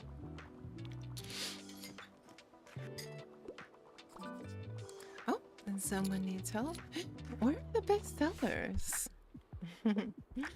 I'm sorry. I have to pick up my kid in a bit. I want something. Oh, look at, oh, they quickly went. Oh, man.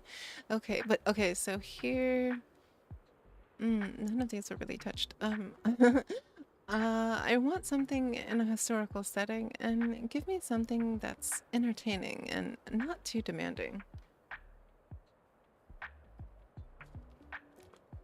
Hmm, let's see. Something entertaining, so probably not anything really long. We've got our page count here. Historical, in a historical setting. Not too demanding. Okay, so historical. Hmm.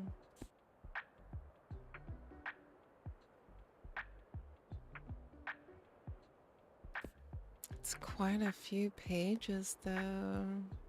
I think this was the shortest one, but it's not really historical. Neither is the Lorax. And Inkart is far, far too long. This is 700 and... See... Historical. Entertaining and not too demanding. This is a short story turned novel which grapples with the meaning of intelligence, disability, and the consequences of human augmentation in the name of progress. No.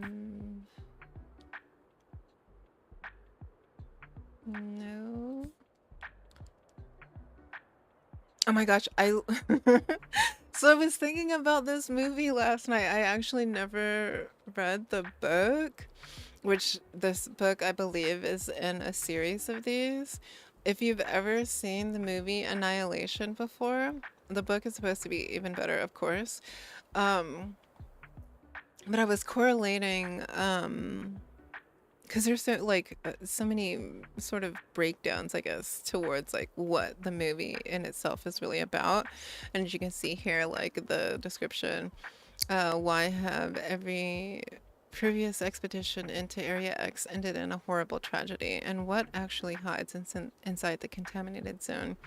Four scientists are sent to find out in this first novel of a tense cosmic horror trilogy. Um, so, oh gosh, what was I relating this to?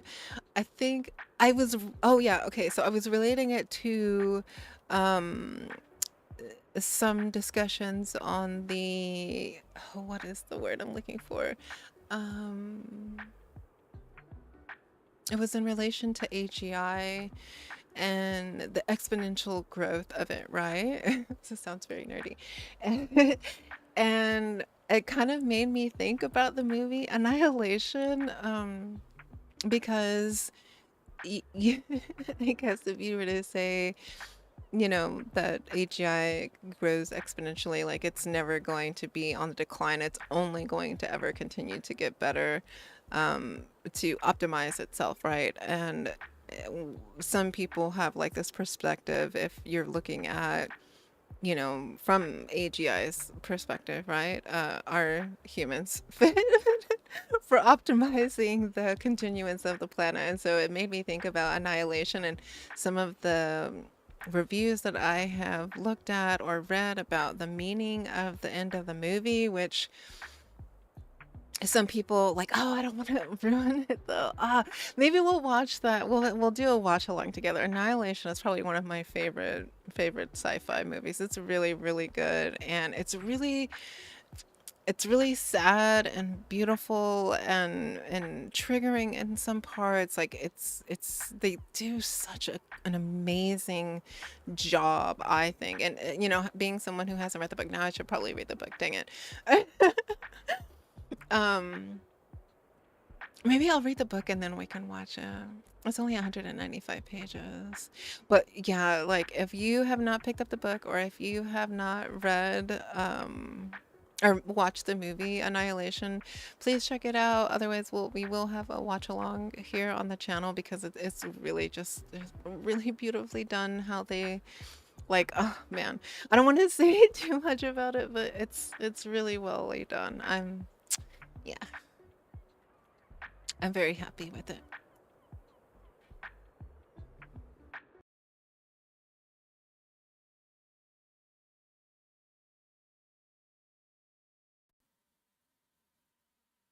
Sorry about that. Okay. Um, so historical setting and entertaining and not too demanding. Um,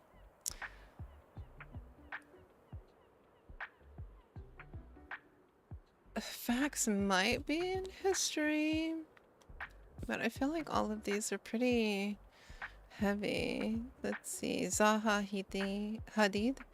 Uh, Concrete light curves. This coffee table book, okay, coffee table books are usually pretty light, is packed with some of contemporary architecture's finest works by visionary architect Zaha Hadid. Historical though. Because I'm not sure when. Okay, that's written in 1989.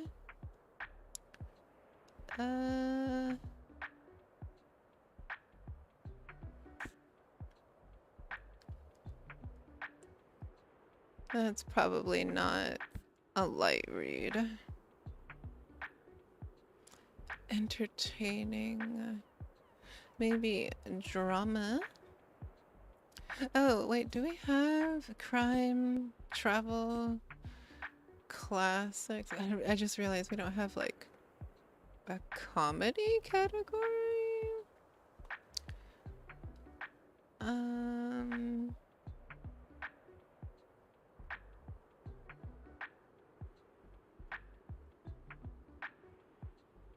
This might not be too bad.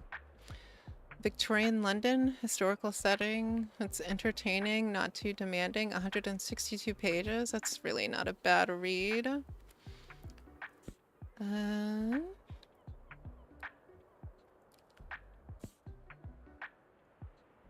Much to do about nothing. Travel. I thought maybe we'd want... This sounds like a good book.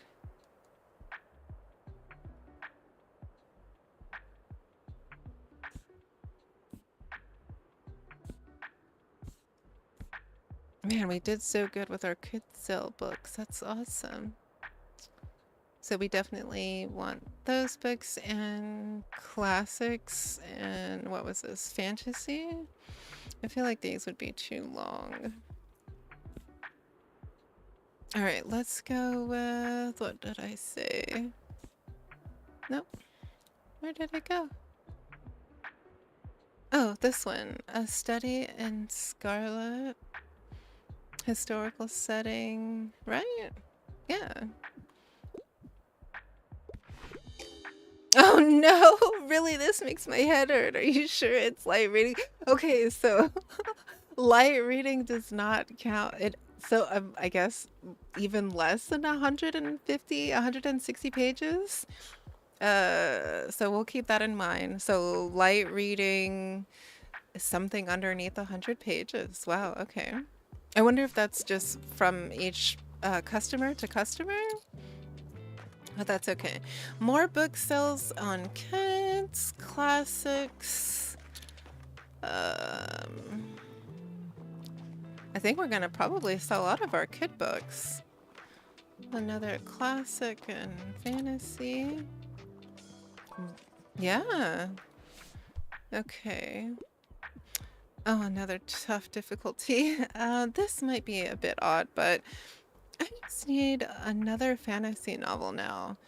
Also, I want something epic. Do you have something like a Game of Thrones? Ooh, okay. Do we have any of R. Martin's books? Hey. You think we should just go with that since it's the same author, right? Let's see if he'll like that.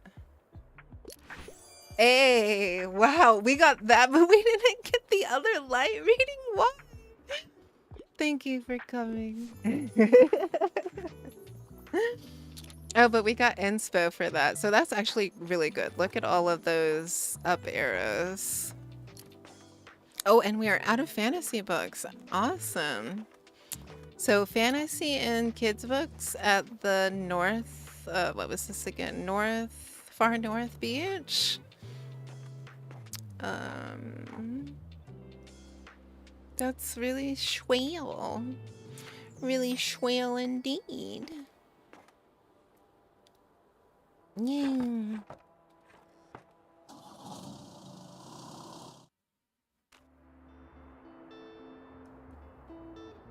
Okay. Let's go ahead and grab this. Oh wait. Let's equip this. Where are we gonna go back to? I think we'll go.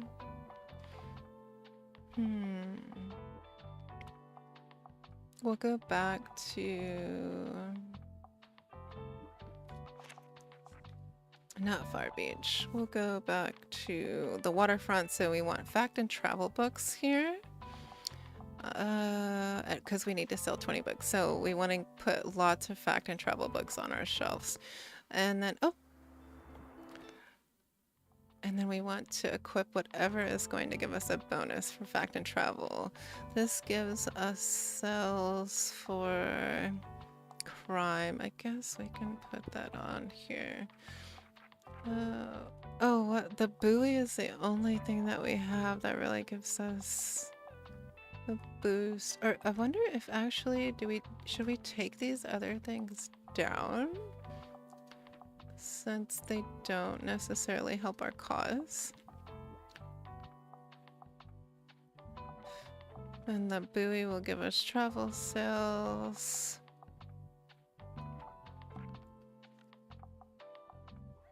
Okay, let's see how that works for that. And then let's go back to the paper. Friday, summer 5. 5th day of summer, year 1. A Saturday market bigger than ever. Organizers expect record turnout thanks to perfect weather conditions.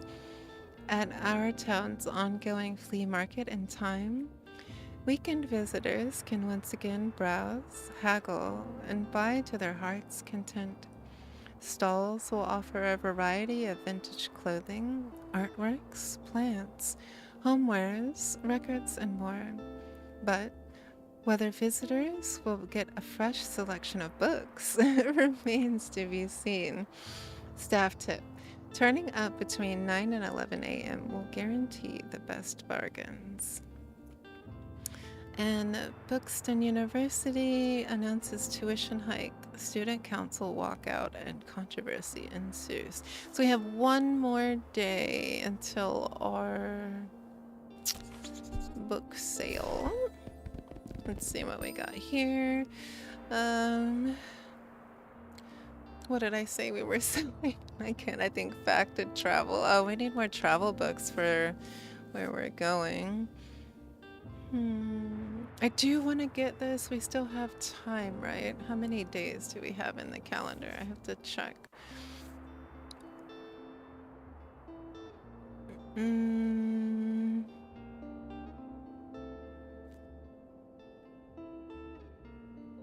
Let's go with that. Let's see. Okay, good. We got travel and fact books. That's what we need for our next location. So we've got, oh my goodness, we have so many children's books. We've got 30 travel books. Oof, we're a little on fact, so we'll probably lean into selling more travel books. I really want to get us this plant.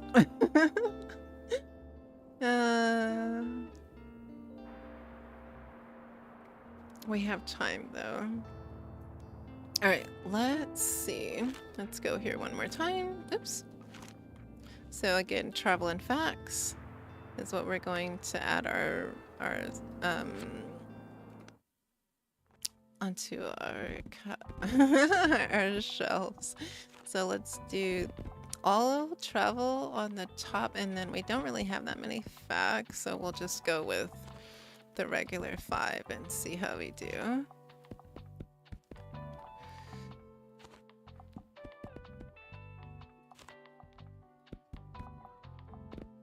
Oh. All right. I think that is a good situation. So let's see how it goes. And then I think after we get through the first, what's it called? The fight, the the flea market, then we can, I think we should probably be done with the tutorial by then, hopefully. And we can, oh, let's see what he has to sell. Ah, I see you've met our little mascot. Such a shame, though. He shouldn't be sleeping outside. I throw him a fish from time to time. I know he likes those. But I can't take him in, unfortunately. I'm away too often on a catch. Anyway, here's what I've got today. So, a tattling trout. That would give us 4% for travel cells, though. Wonder what the marine time effect is. But it also gives us -2 on recommendations per day. The vintage globe, we looked at that already. And the lobster buoy, we also looked at that too. Thanks, Walt. Cheers, matey. He threw his whole head back. Oh, goodness. Can we go? Can we look at? Hey, it's working again. Thank goodness for municipal maintenance. Let's see. Oh, that's nice.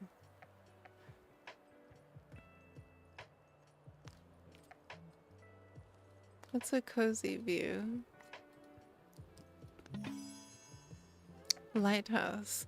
This lonely tower lights the way along Bookstony Bury's coast. Alright. Challenge unlocked. To the lighthouse. Visit Bookstony Bury's iconic tower up on the cliff for the first time. So maybe that means we just unlocked a new location. Nice, nice, nice. Alright. Let's see how we do on our travel cells. I'm looking for new cooking tips. I'm a fan of books like Cook As You Are. Anything good on board for today? Oh, look at that full out 5-star difficulty. Let's see. Cook As You Are. Let me actually look that up and see what type of a cookbook is it. Cook As You Are. Recipes for real life hunger cooks. And messy kitchens.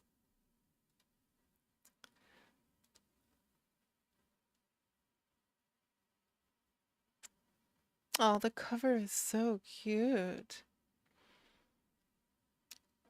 One of the best cookbooks of the year. What's your description?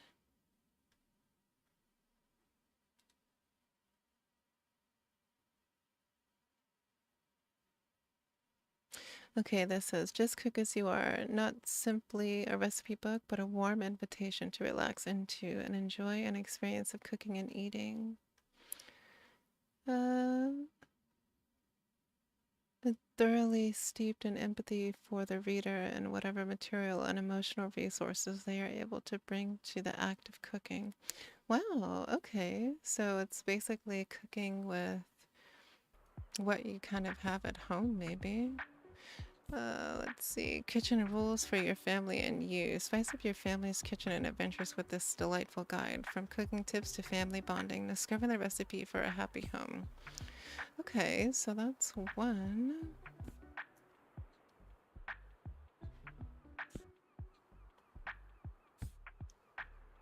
That might be the only one that we have here then. So let's recommend that.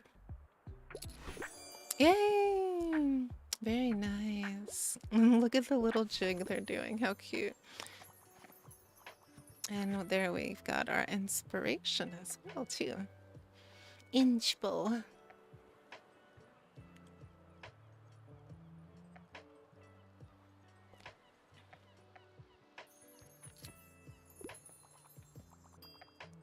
Don't forget we need to sell 20 books here as well. We're doing pretty We've only sold 2 travel books so far.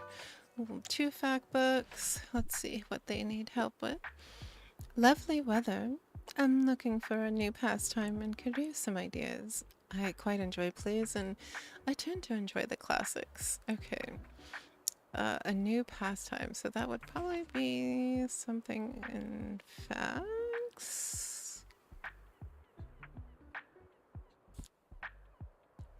But we don't really have anything that's very exciting. Let's see what's in travel. And then we'll go to classics as well. I'm looking for a new pastime and I could use some ideas.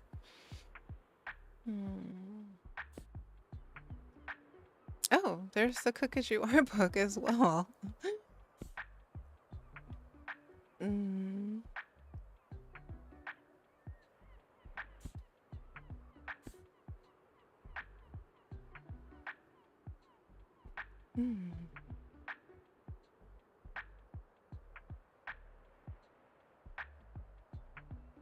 looking for a new pastime. Hiking is absolutely a pastime. Alright, and then let's look at classics. We've got Hamlet.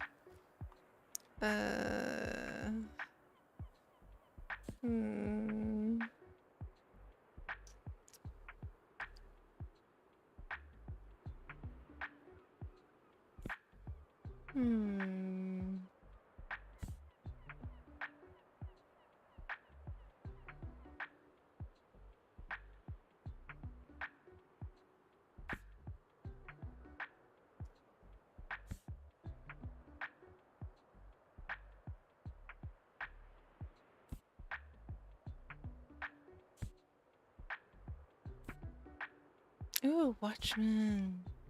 Jujutsu Kaisen. That's so awesome that they have manga. I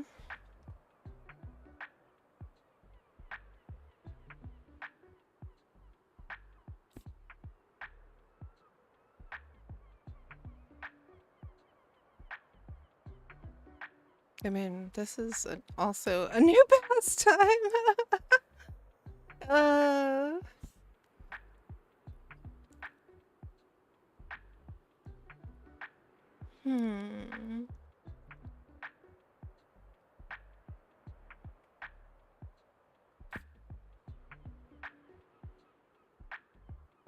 Maybe let's try that. It's oh my gosh, I didn't think that would go through. That's awesome. I would never have looked there. On the natural flora of Buxton Borough sounds like something I could get into. Great.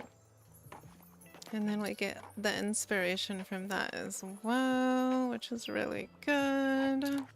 Because our cells are pretty light over here right now.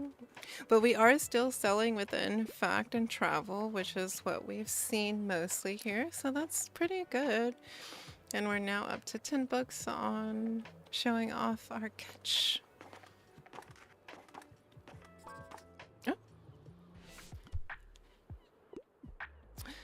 Just dropping by real quick. Give me a fact book, but I've never read biographies. Okay. We only have 2 right now. Let's try this one. Oh, great! We actually are not doing bad on our recommendations. And that also gives us more inspo. Good afternoon. Oh dear. You know you don't have to bring those boxes with you everywhere, don't you? It is perfectly fine to leave them in storage until Saturday. Well, why didn't she tell us that before? I only need them at the flea market. But thank you for being so considerate. I appreciate the gesture. So I guess we could have unselected that when we... Ooh, sorry. We did pretty good. 5 travel books, 4 fact books. That's not too bad.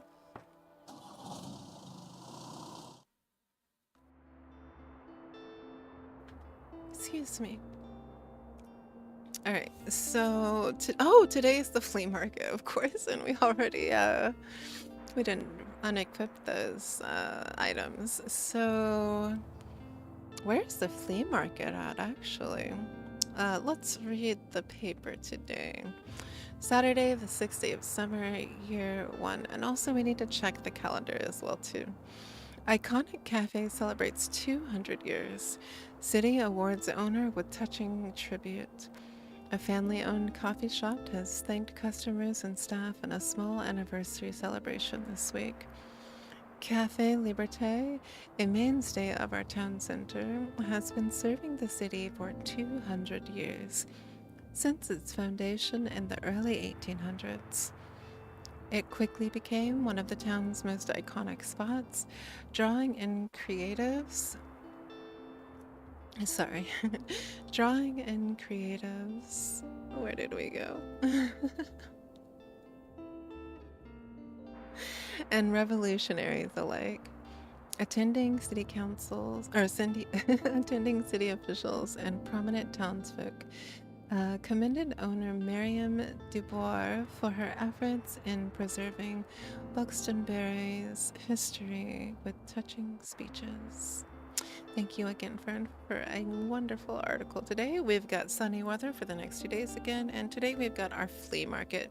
Meteor showers are expected tonight, so keep your eyes to the skies from 11 to 3 or 2300 to 3. So I don't know how far we have to travel. Or where? Oh, there's a flea market. Okay. Flea market, the place to be for all those selling used items to happy customers. So it's 23. That's quite a bit. Oh, and there's the lighthouse as well. So, challenge unlocked, antique and vintage. Get ready to haggle at Buxtonbury's cozy flea market. So let's see if we can find some older books, maybe.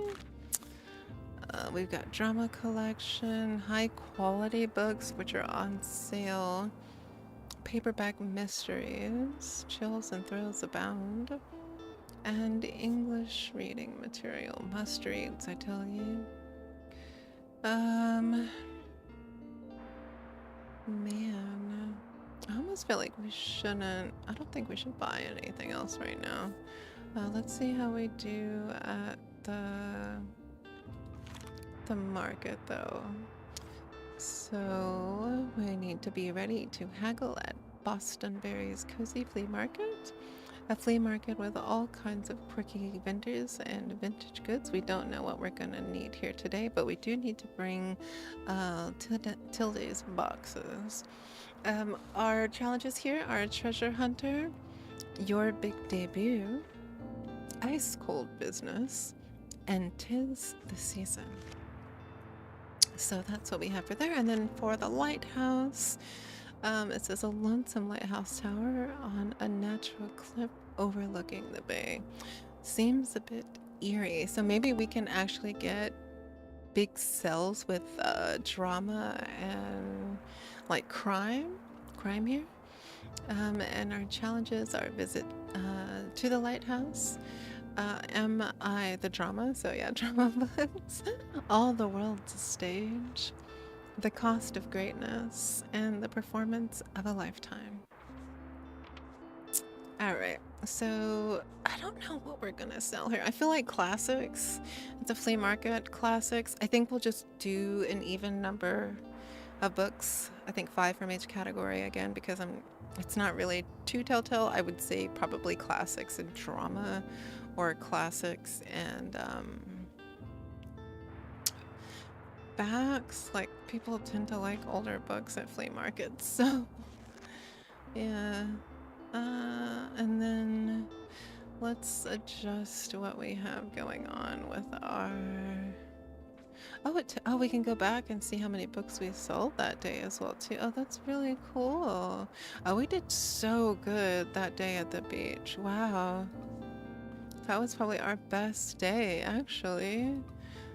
It was all those kids' books, man. Okay. Let's go here. And let's equip, because we're gonna have everything going. So we'll put the cactus back there. And we're gonna put this skull here, because that's all the stuff that we have. Okay, so we could have unequipped all this stuff. Because it did affect our daily expenses, so we kind of lost out on money because we kept it on there for 2 days, but the more you know, right? All right, let's go to the flea market. Hopefully this will be the end of the tutorial. We might just end up reading separately in our other scene. All right, let's remove everything.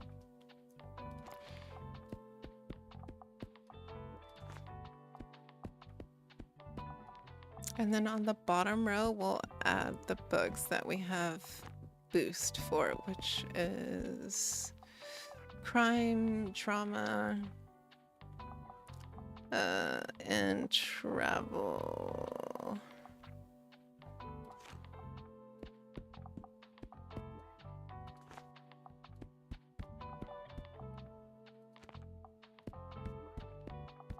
Oh, all right. We have one extra there, one extra there. Oh, actually, okay, let's just, I don't know about adding, I feel like crime, when it, I feel like we should add more classics. But we get the boost with the things that we have, the whatchamacallits for. So let's do that instead for now. Flea market Saturday. We did equip her things again, didn't we? I'll be so sad if we didn't. Stamp collected, antiques, and vintage. Visit the flea market.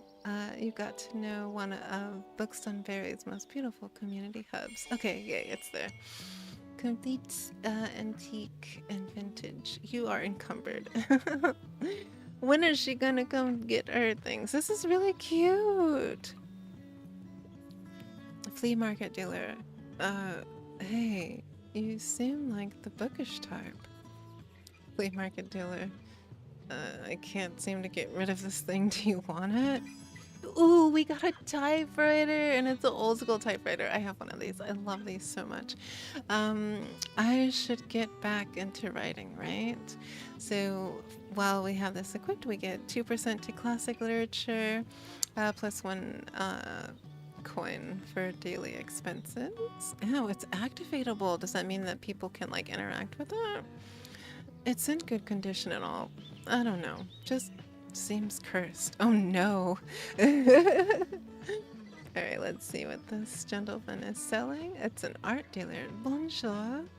Ooh, okay. We can, oh goodness. Okay. Oh, we can buy more paint colors. Okay. Or we can buy art. So does it give us a buff? This one gives 2% for travel and 2% for fantasy. Well, I don't think we're going to get any of those right now, but that's really nice. Feel free to touch the artwork. It's an experience. Alright, what else do we have here?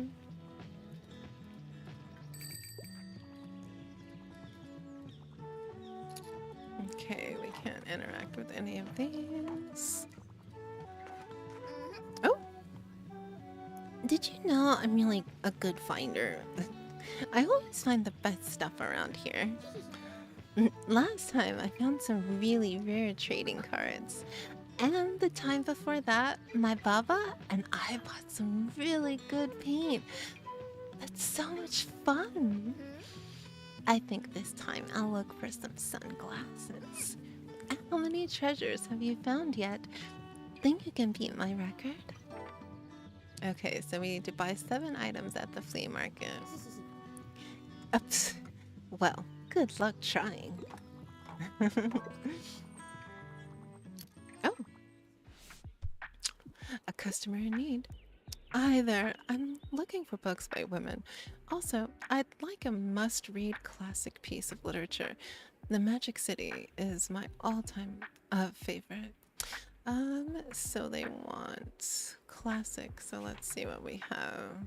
Beowulf, an old English epos that still puzzles scholars to this day. Who can we credit for this poetic tale of a Scandinavian folk hero? When was it written, and how much does it tell us about our history? We've got Henry VI, Part 1 again, but they want a woman author. So this is written by Mary Shelley, Valperga, a historic novel set in the Middle Ages by certified goth nerd Mary Shelley, mirroring the struggles of women in Shelley's time. The female protagonist must choose between love and political liberty.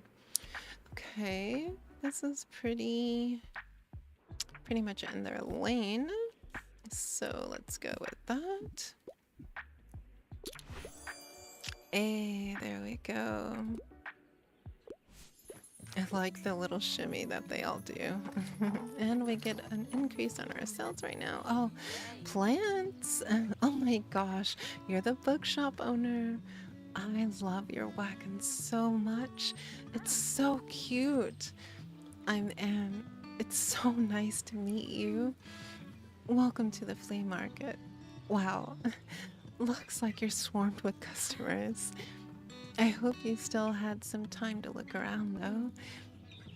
Would you like some plants for your shop? I feel like they'd fit in so well with your vibe. Alright, let's see what she's got. Oh, goodness. Oh, the monstera, yes. Okay, what did we get for this one? Travel again. Window box give us 2% for crime, and the healing succulents give us 1%. There's so much stuff for travel. I mean, I guess that makes sense because this is a beach oasis, right? So, oh man, I would really love to grab one of these, but probably next time because we need money for traveling. Lovely. Thanks for stopping by. All right, let's see how we're doing. We've got 3 sold in fact now, 2 in fantasy, 4 classics. Oh, and we're officially out of classics, so maybe we were right. We should have brought more classic books to the flea market. All right, 4-star difficulty. I'm looking for a new classic piece for my collection. Classics are my absolute favorite. I must request another one. I just can't leave without another fantasy novel, and I'd love a good old epic hero's journey. Let's see. So classics are their favorite, but they're requesting... Oh, are we out of Oh, okay. Let's check what we have for fantasy still. A Fire Upon the Deep. Buckle up for an epic space adventure that kicks off the Zones of Thought series and introduces a mind-bending future thousands of years from now. Kind of a hero's journey, depending on... I mean, it doesn't really tell us too much. It just tells us that we're going to have a epic journey. Omniscient Reader's Viewpoint, Volume 1. This epic manhwa series brings a whole new twist on the reverse isekai trope. Dr. Kim is the only reader of an obscure online novel. So when the dystopic events of the story suddenly occur in real life, he might be the only one who can still rewrite fate. Maybe? The Complete Robot.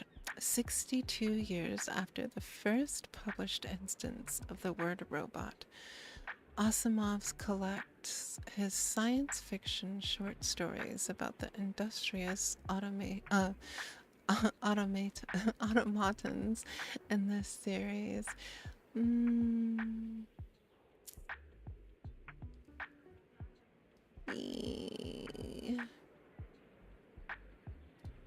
Man.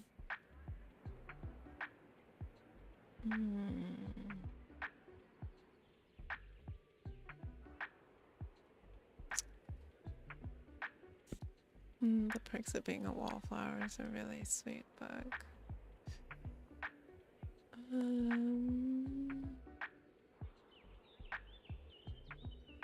It's not so much fantasy.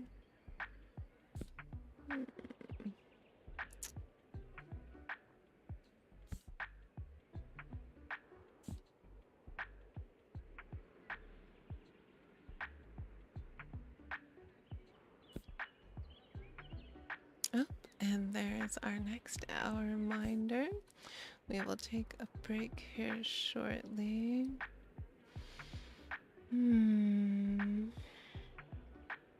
All right, let's do...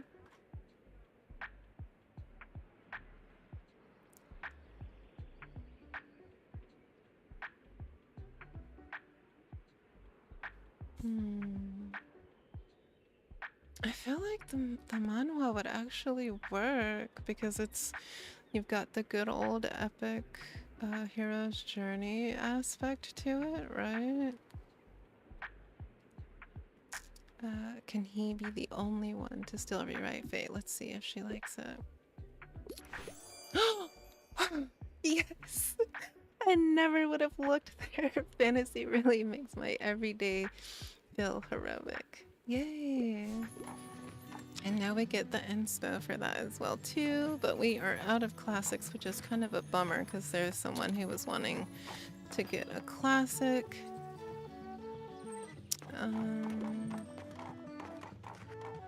Oh, and +2% to all book sales when Claus is in the shop, and then +3 for classics even though we're out. But we get +3 on crime when Tilde's in the office. Can you scourge up some forgotten treasures? More. Okay, we still have to buy stuff from here. Oh, good to see that you found our little flea market. Oh my. Thank you kindly for your help, dear. I can finally get rid of this clutter now. Alright, new memory delivered to Tilda. You delivered Tilda's old bookshop furniture to the flea market. She's offering them at a reasonable price. I wonder if we can get some things from here. I'll set up my little stand over there by the old cannon then. Come by when you have come by if you want to have a look at what is in those boxes. It could even be useful for you. Oh my goodness. Oh, what? Look at this dope little shop. Hi, Nate. I've read about you in the paper. Such a cool place you've got here. My name's Claus. I work at the Mega Marche at the moment. Have you been there yet?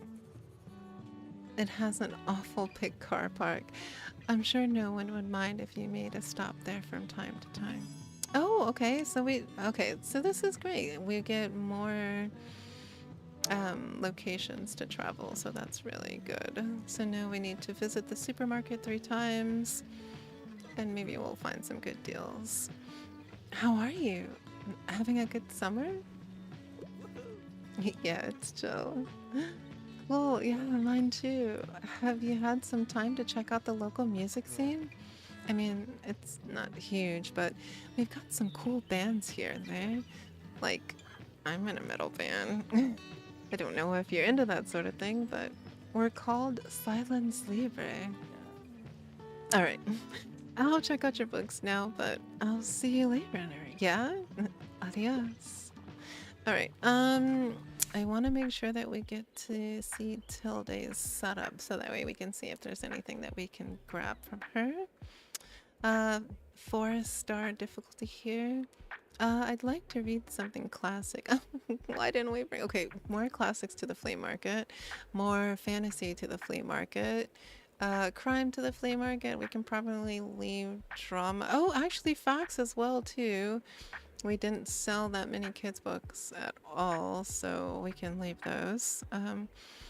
I'd love to read something classic, and don't shy away from handing me a sophisticated work.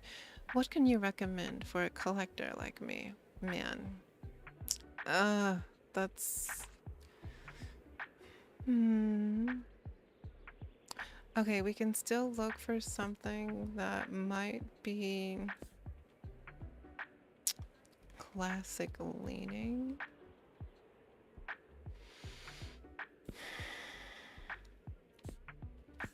In which none of these are, even just based on the year of publication.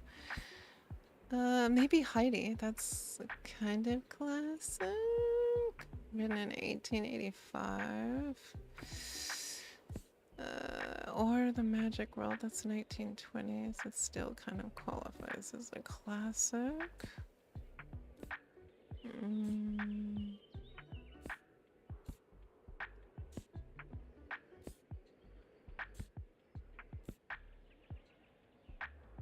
Murder on the Orient Express, would that? Ooh, Telltale Heart maybe. I think we can go with the Telltale Heart.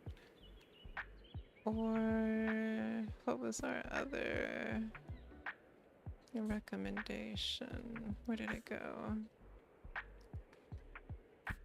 Oh no, it was in the children's books, correct? Yeah, Heidi. A more sophisticated work, though.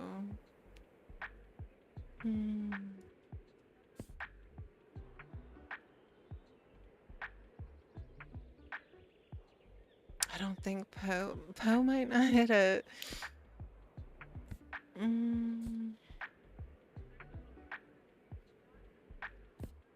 Should we try Heidi? I'm only recommending this one based on the publication year, since we're all out of classics. I guess you could say A Telltale Heart's kind of a classic story.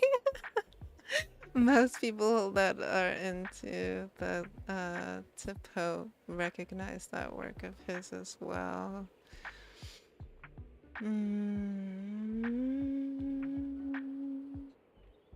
All right, let's go with Poe. If we're just gonna go on time. Okay, great. Oh, The Telltale Heart has been on my TBR practically since it was released. Okay, maybe not that long, but like a while. Yay! Okay, so before we want to get to where did she say her stuff was gonna be at? Oh, I don't see. Where's she? Oh, there she is. Okay. Now I assume what I had in the old shops might be of particular use to you, since you're also in the book business. Why don't you have a look? Alright, so she's got a step ladder. This will give us plus 7% to kit sales, but also plus 2 on daily expenses. The storage box will... Oh, okay. Fits 8 books. And we could use that as a shelf. Oh goodness, that's quite a bit of money. And the armchair, plus 4 seconds to inspiration duration, but it also gives us plus 4 for our daily expenses. Do we want to buy the... If we buy the storage box, that'll give us some more books to sell. And then we can have more income that way. So... we'll get that. Money! You're welcome. Alright, let's go back. I think that's gonna probably be the end of the day. I think we did fairly good. Like, we sold a lot of books. We didn't sell any kids or travel books, so I don't think we'll bring any of those next time. I'm surprised about the children's books because they've tended to sell at any location that we've been at. Oh my gosh, we have 15. 15 coinage. I don't think we can really get too much because we have to travel too. Oh my gosh. Okay, let's work with what we have for now. I guess if we get, because I don't even think we can travel We can only go, oh, we can go to the lighthouse. We haven't, oh, or we can go here. Let's go back to the waterfront because what were we familiar with getting there? Because we don't know what we can get here. Shopping list, thermal paper, toilet rolls, and snacks. Oh, I wonder if we can get a snack for the puppy. We still need to, give food to the puppy. So our challenges while here, we need to visit the supermarket 3 times. Oh my gosh, I totally forgot our break. Hold on. Make a savings day. The gaze of the hideous mascot. Become a sellout. And silence libre times mega marachi. I pronounced that incorrectly before. Okay, so maybe we can go back to actually, let's go back to the faraway beach because we have a lot, we sold a lot here. So let's load up on our kids in fantasy and classic and head back there so we can make a little bit of coinage. Oh wait, that one was expensive though. That's all our coins. Okay, let's see what we sold well at. Oops.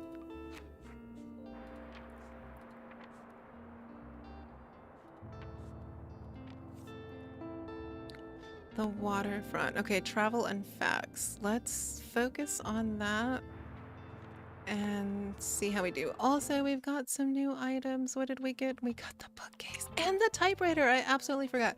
Okay, so for now, let's see. Where are we going? We need travel and fact bonuses, so we're gonna take off crime. Oopsie. And we're gonna take that off as well. Let's put our typewriter. That's classic. Do we have? Let's see. Looks like you've just equipped an item that you can activate. Check it out in your item bar and give it a try once you've set up shop. Oh, I wonder what it actually can do for us. Okay, allows you to write. Wow, okay. So let's see how that's gonna work. And then let's put this by the door here. And let's paint it as well. Oh, we need to take our right. Let's go with pink. To stand out a little bit more, or we can go with like this lighter color here. I almost want us to, I wish we could, oh wait, actually, what if we do like a pink roof and then we do sort of this instead? And then we can do purple on the, oh wait, this one. Oh wait.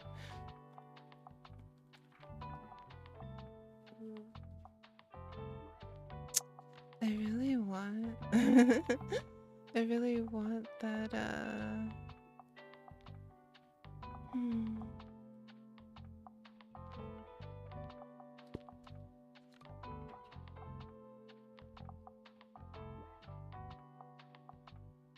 I really want to have oh, give me just a moment, please.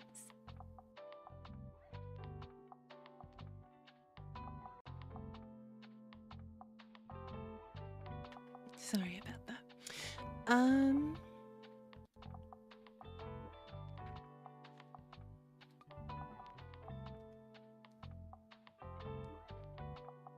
Okay, I don't want it all pink though. Let's do that. I feel like the green was really nice. Yeah, I like that. And then on the inside, let's go back here. I think that's okay for now. Okay. Let's do a quick break and then we will go to the waterfront. The price go up. We need to go to the waterfront so we can try to make some money. And then we've got more space for books. So again, we did travel and facts. So we'll load up with travel and fact books. Plus we've got that new bin that allows us to add about 8 more books. And hopefully we can get enough sales because I want us to visit the lighthouse. And I think we're done with the tutorial. So actually when I come back, once we go to the next location, I think when you are helping someone, like that will pause the game. But I feel like this is probably the best way for us to have like a short read, but I don't know, maybe we'll just hold out to read until the end. Yeah. Plus we're at 3 hours, so after we come back from our break, we'll do probably two more locations, and then we'll go ahead and stop for the day, and then go ahead and do our reading. All right, quick break, and then we will continue, my dears.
All right, sorry, that was a bit longer. I think I've said before that my cat has asthma of all the things. So I have to like swoop her up and give her like a dose of her inhaler. It has like a, you know, those little, I don't know, for people that have asthma, when you first get an inhaler, they give you like a, it's called a spacer. And it's this like plastic tube that you attach the inhaler to one end of it, and then it has like a cup or a soft like cup to go around your or go over your mouth, so that way you can breathe in the medicine for for the inhaler. And she has one of those, and it's always very interesting. She doesn't she doesn't like it, but she doesn't like fight as much as she used to. Now she kind of just looks annoyed, and she'll do her breathing exercises with it, and then yeah. So it's cute. Alright, I hope I wasn't muted the whole time I was saying that. Okay, no, I wasn't. Alright, let's keep going. Okay, so we needed travel and facts, and we did properly equip everything that we need for the waterfront location. So let's go here. I almost feel like we should go to the lighthouse, but I also don't know what books we need there, so I don't want to do that. We have a good amount of travel books and not as many fact books, so we'll definitely need to buy. But we've got the extra space. Actually, we can go back to our sales actually and see how we did. That was the far beach. Okay, so waterfront. Facts and travel again. Waterfront. Yeah. Facts.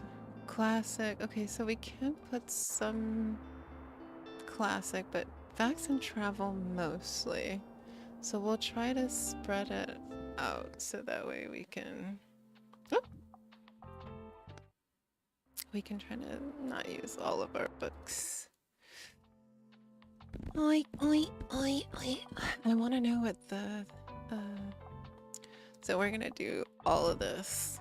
We're gonna do all of this, and we're gonna do a bunch of facts in here. Alright, and then we'll go and do by the 5 here. I really hope that we will get... Oh, we also get increased bonuses on classics as well. So, but not... I wonder if we should put some of the classics in the bin as well. And if we should leave out a lot of the kid books. We'll just do a couple. Oh! Yeah, because we did a lot of travel already. Should we do more classics?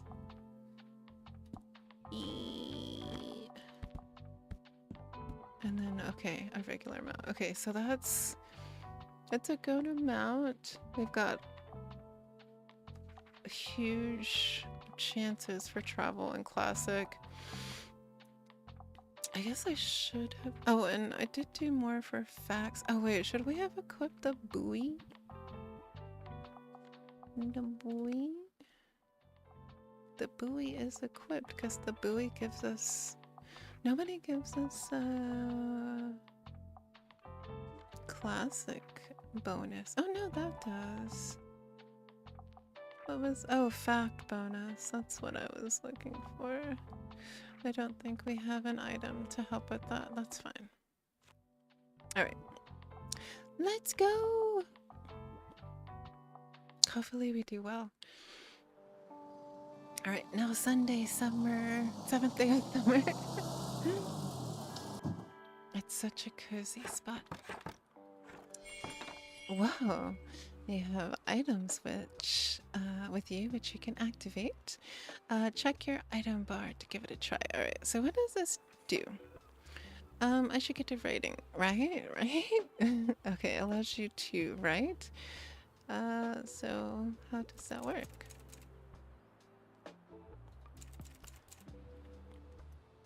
Gulp sound. Blank page, huh? It looks nice and pristine like that. I probably shouldn't write on it just yet.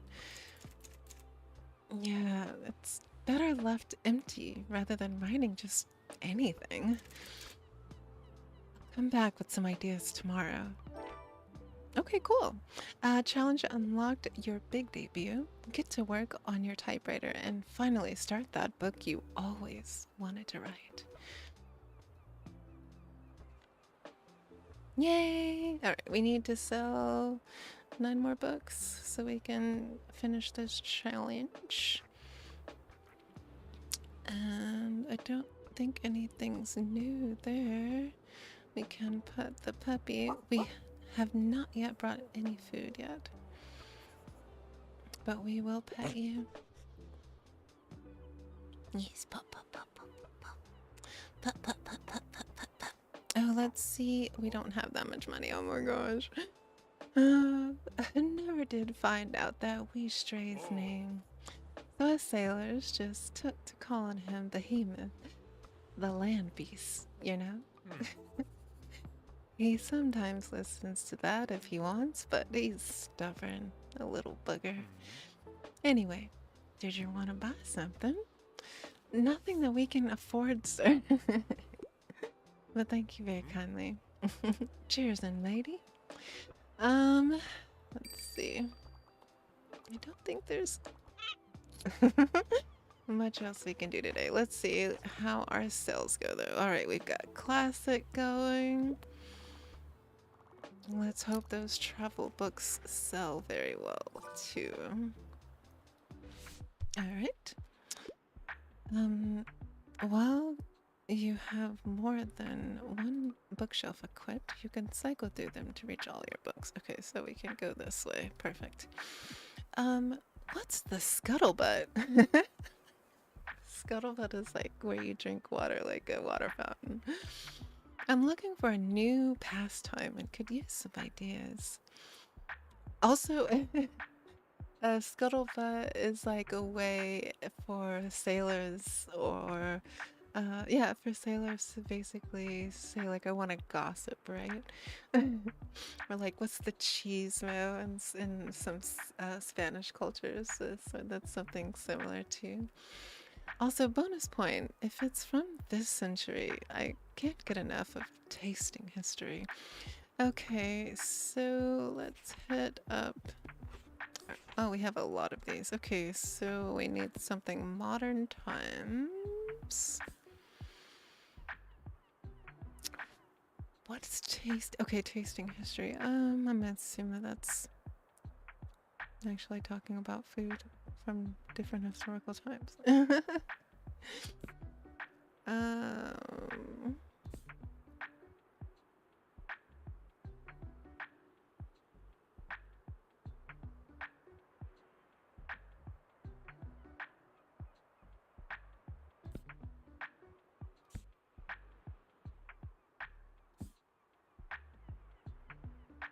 hmm. Let me actually look it up. I don't see why that tasting history book did not work as a recommendation last time.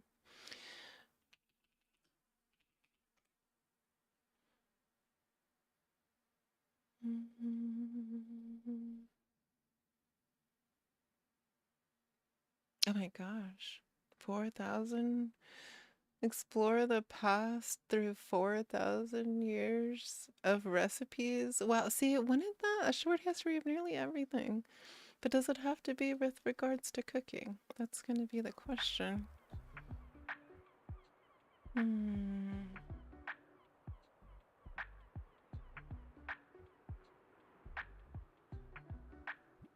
Should we risk it? No, it's the same, but just not about food. Oh, shucks. I don't feel very inspired. I'm sorry about that. Alright, let's keep going here. Classics are doing well, and we get a bonus for fact and classic and crime cells with Tilda and Fern here. Oh, hi there. Good afternoon. I was hoping to find a new book today. I'm nearly at the end of a 10-part series I really like. It's never mind. It's embarrassing.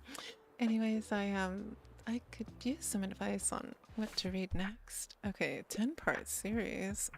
Anything hot off the press, give me something about grim, dark, dystopian world, and I usually enjoy a good sci-fi.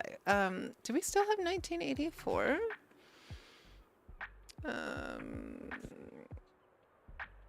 Where was that? I don't think, was it in classics? Ooh, that would be a good recommendation as well, but I don't know if it's so much utopian as I'm thinking that he might want. Would it be trauma? No. No.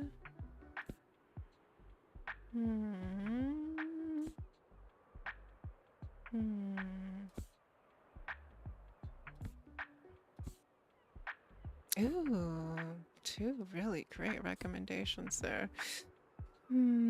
So Parable of the Sower would count for dystopian, absolutely. So let's see.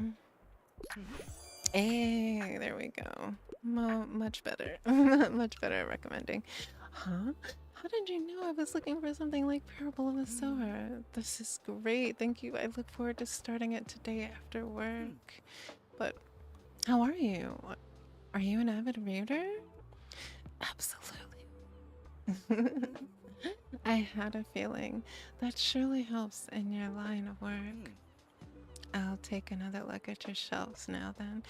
Talk to you later. Oh, hello, dear. I can't help but think back to my youth whenever I look at you. I'm sure you haven't had to spare even a thought on retirement yet, but let me tell you one thing. Make sure that you have some very good friends and as many things to do as possible, or you will be bored. I myself volunteer for the town council where we organize events and community outreach. I read and game and even attend the occasional concert or exhibition. Yet still nothing compares to the hustle and bustle of a bookshop.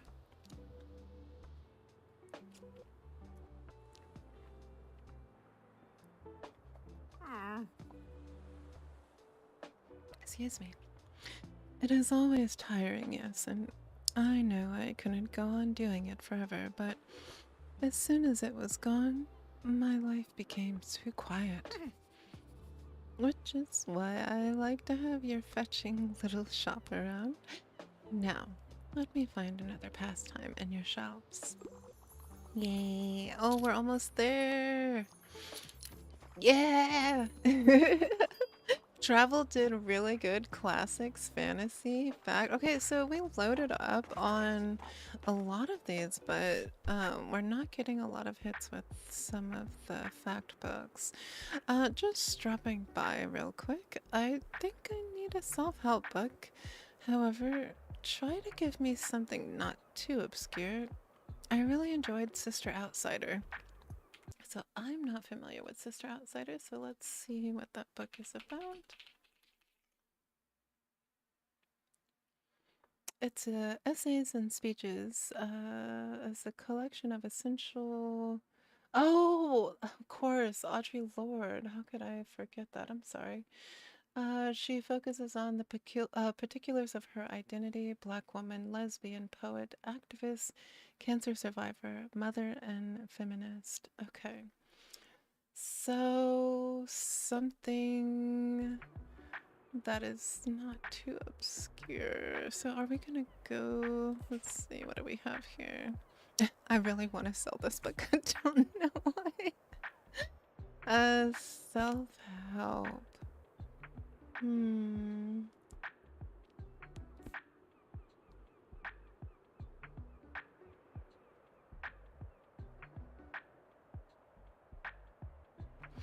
This actually seems like a really like nail on the head kind of pick.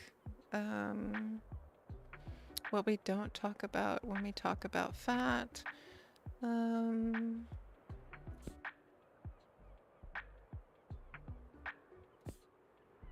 hmm. It's not gonna be in travel or fantasy or crime.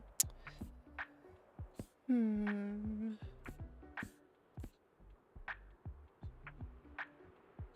Self-help book. That might be it. That very well might be it. Hmm.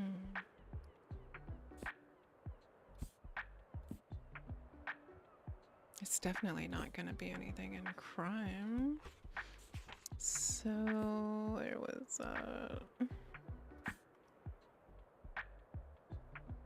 I mean this would be good.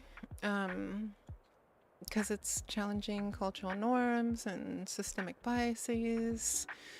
But we don't know if this person themselves are, would be a fat activist. It's either that one or this one, honestly.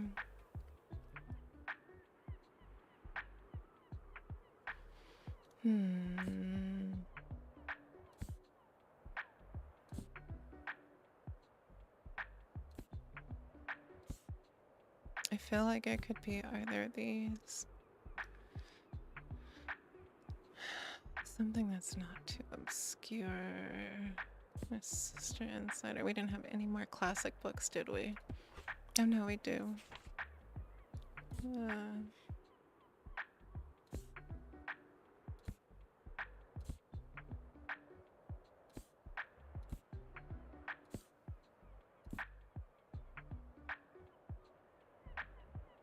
Man, that's a toughie. I think I'm gonna go with this one. Let's see if that hits the head. Oh no, is that supposed to be helpful? I mean, kind of. kind of, sorry. We have one more book to sell, please, and we can open our next quest. Oh no, do we not get it? Oh goodness. We'll have to come back here one more day. We did pretty good though.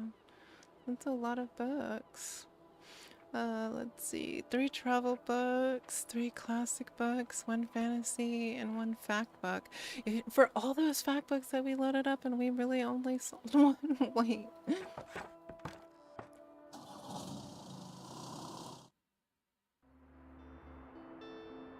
Alright. Let's read the review today, Monday, 8th day of summer, year 1. We still need to get this hanging plant, but not right now. Nor can we get any books, really. We need to get rid of some of the ones that we have. Oh! I was gonna be sad if we clicked that. Buxtonberry's love of books. Tiny new bookshop sparks passionate discussions. Mere days after their arrival on the scene, the mobile seller has Buxtonberry's literature scene abuzz. But what makes for a pleasant browsing experience? According to Tilde Saint-Galland, former bookstore owner, the secrets lie in the selection. The more books that match a customer's taste, the higher the chances that they will find what they are looking for. For those readers who might not yet know what to look for, the review recommends seeking the assistance of your local bookseller. Thanks again, Fern.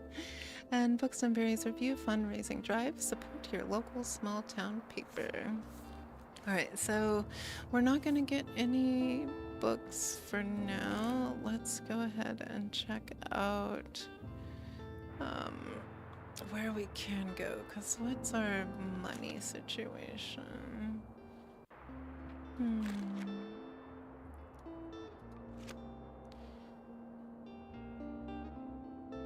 We can go to the lighthouse, but I really don't know what we're gonna need there, so we can just go with an even, or we can go here.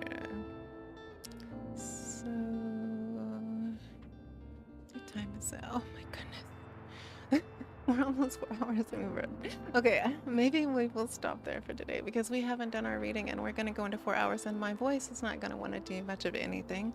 So we'll stop here for today and let's go ahead over to our Zatsu scene.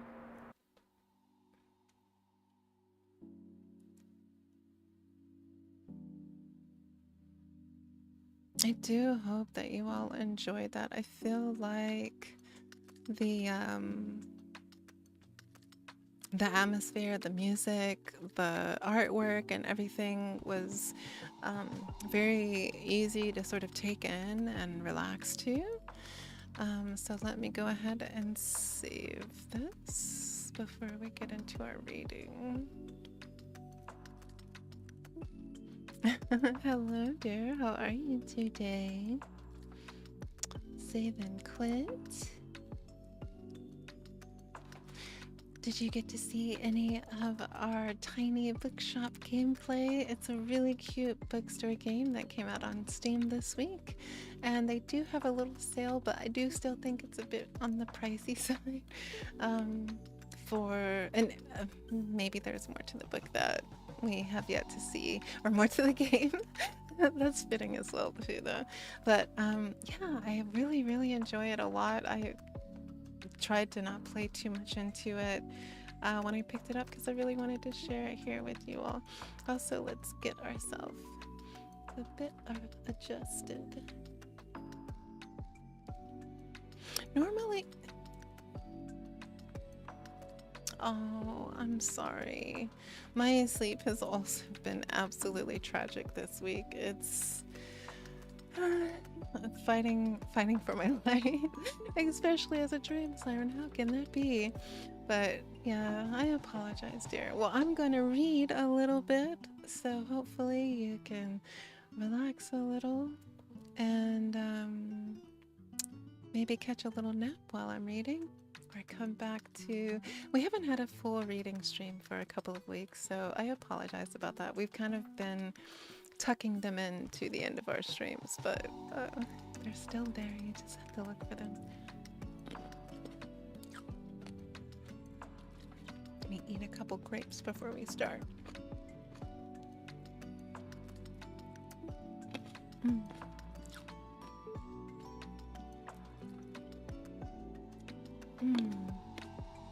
All right. So we were gonna read from the Gray's Fairy book again, right? And also, do you guys like this perspective here where you're able to fully see like the book scene with Lumi sitting on my lap, or would you prefer something like more close and intimate like here maybe? But then you really can't see Lumi too well. So yeah, let me know what you prefer. I always love seeing our floating selves because I love I love our whole setup. I think it's very sweet. But yeah, let me know what you like and what you prefer, and we will make your wish come true. But for today,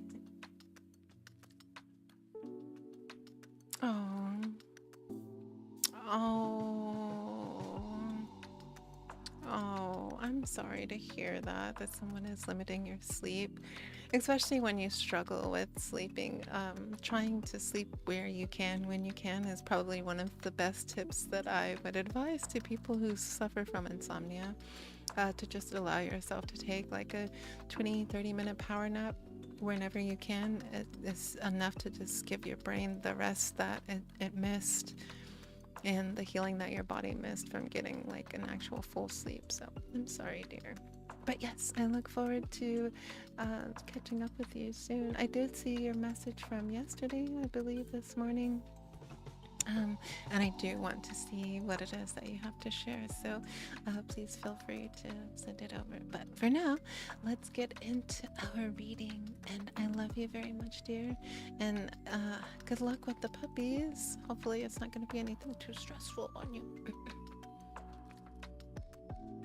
So I think we'll go with the White Wolf in the Gray Fairy book. We've kind of been jumping around from story to story because some of them are very, very short. Some of them kind of are long. And then I wanted to get into the Snow Queen and other Winter Tales soon. That's like another culmination of fairy tale books. We try to read things that are available to read on, like, as you could say, like, it's, why do I always want to say open source? Ah! What's the word?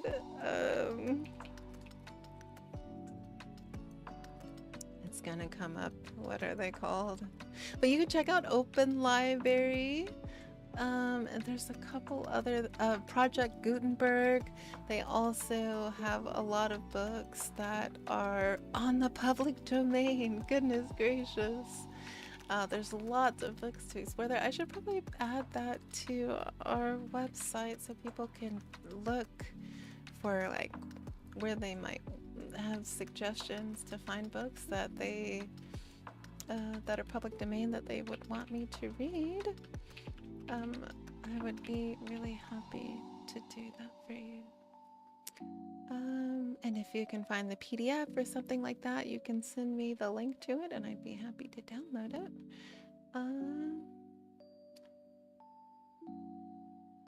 LibGuides.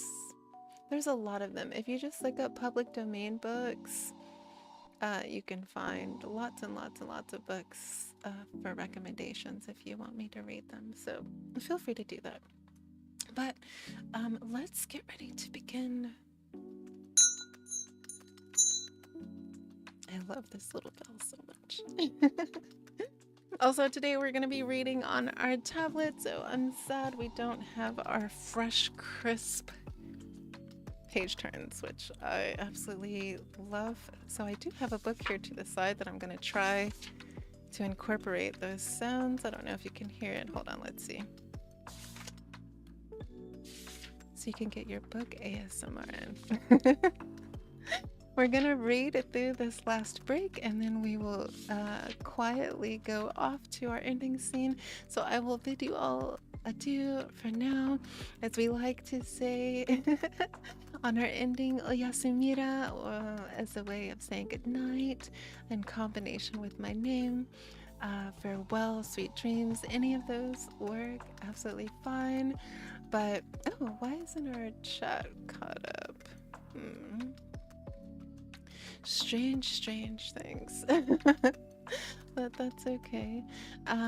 You don't need to worry about that because you're going to be focusing on the sound of my voice. If the music is too loud, please let me know. I'm gonna do a little check here.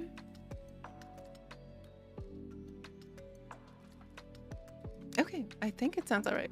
I will try to pick my voice up just a little bit, so that way it's reaching over our background music. And I know that sometimes some people prefer no music with reading. Usually when we have our official like reading room that we have set up, we tend to turn our background music very like much lower than this and replace it with like thunder sounds and things like that. But when we're just getting ready to end stream, we don't necessarily do that so much, but I will turn the background music down just a little bit more so it's really not going over the sound of my voice too much. And I forgot to figure out what happened with our rain noises. But please allow yourself to relax into the sound of my voice, wherever you are in the world. If it is the middle of your day. I hope that your mind can have a temporary escape from the hustle and bustle of your day. Or if it's time for you to wind down and get ready for sleep, I hope that the sound of my voice allows you to relax into the sweetest of dreams. And please join us back here tomorrow. We will probably try to stream again around this time, depending on how long. We normally have our Thursday streams in the evening, but I have an early morning appointment on Friday, and I need to have proper rest for that. And since this week has been kind of not the best for sleep, I want to try to take advantage of my evening hours as much as possible. So we'll probably be back here again at 8, 7 or 8 tomorrow. And thank you so much for the grace that you give me with regards to consistency in streaming. I have a really disabling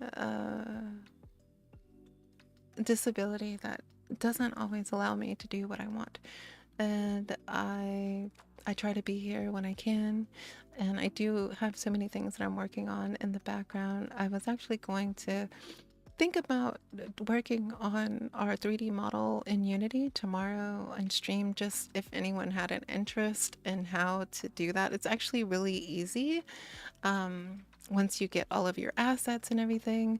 But I don't know if my computer can probably handle the load from that and all the streaming software. So if I'm not able to do that, I might try to test it tonight. But if we're not able to do that, then tomorrow, I keep saying I want to play a scary game.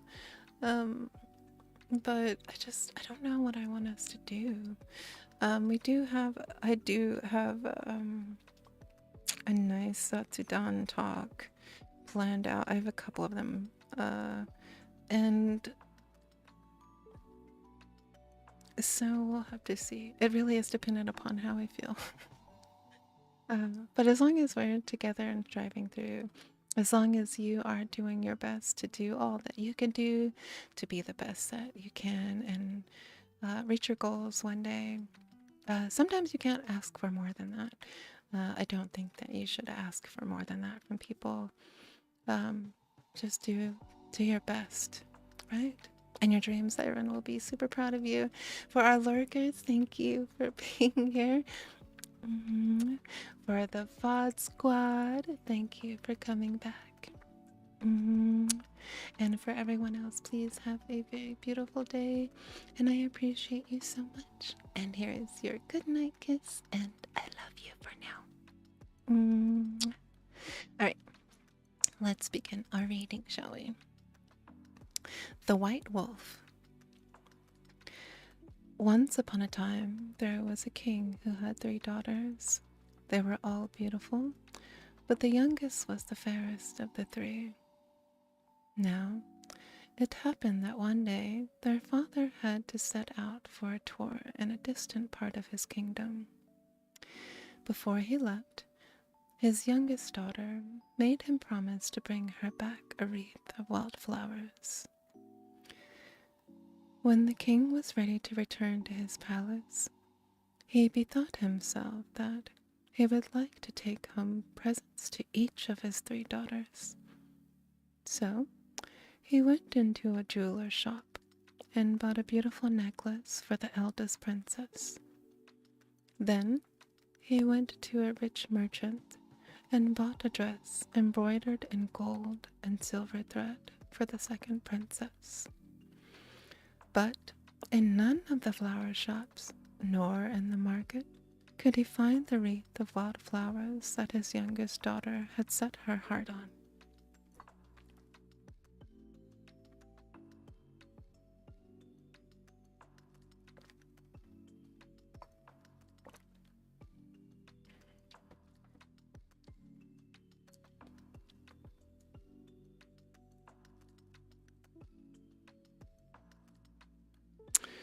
So he had to set out on his homeward way without it.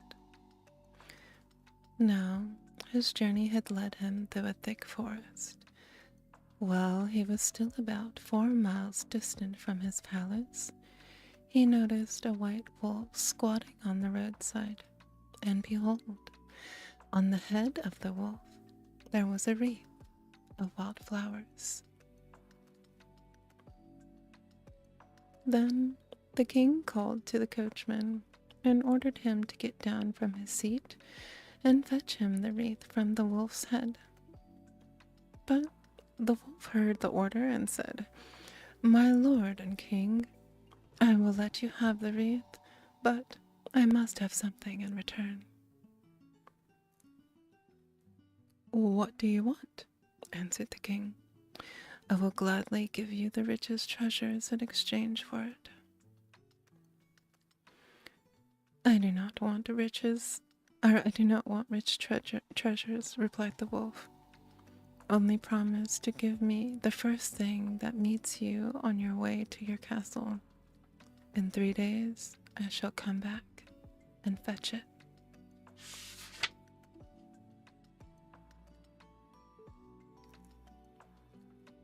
And the king thought to himself, "I am still a good long way from home. I am sure to meet a wild animal or a bird on the road. It will be quite a safe promise." So he consented and carried the wreath away with him. But all along the road he met no living creature till he turned into the palace gates, where his youngest daughter was waiting to welcome him home.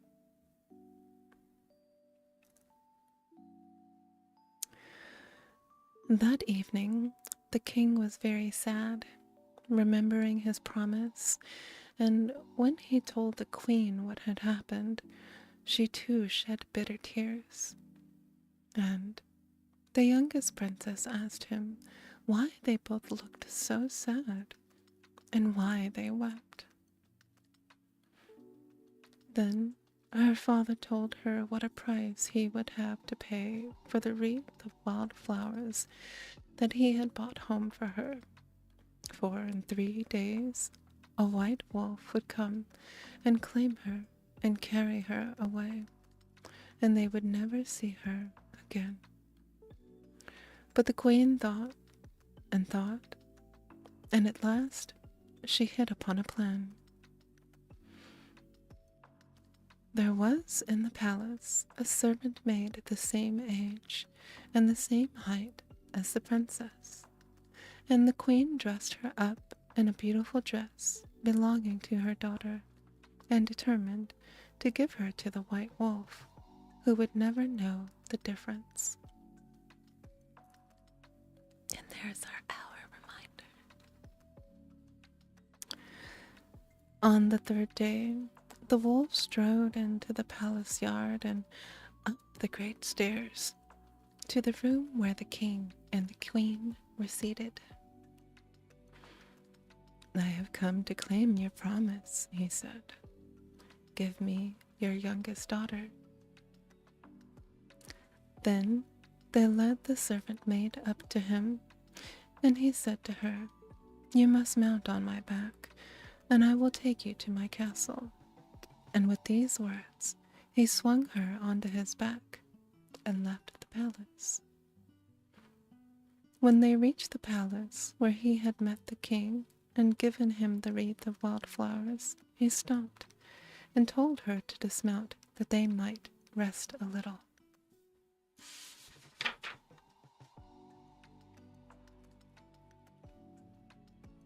So they sat down by the roadside. "I wonder," said the wolf, "what your father would do if this forest belonged to him."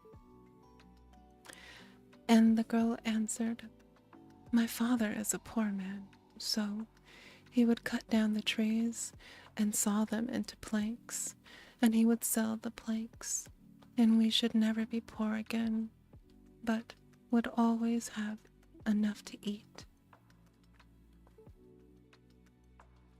Then the wolf knew that he had not got the real princess, and he swung the servant maid onto his back and carried her to the castle, And he strode angrily into the king's chamber and spoke.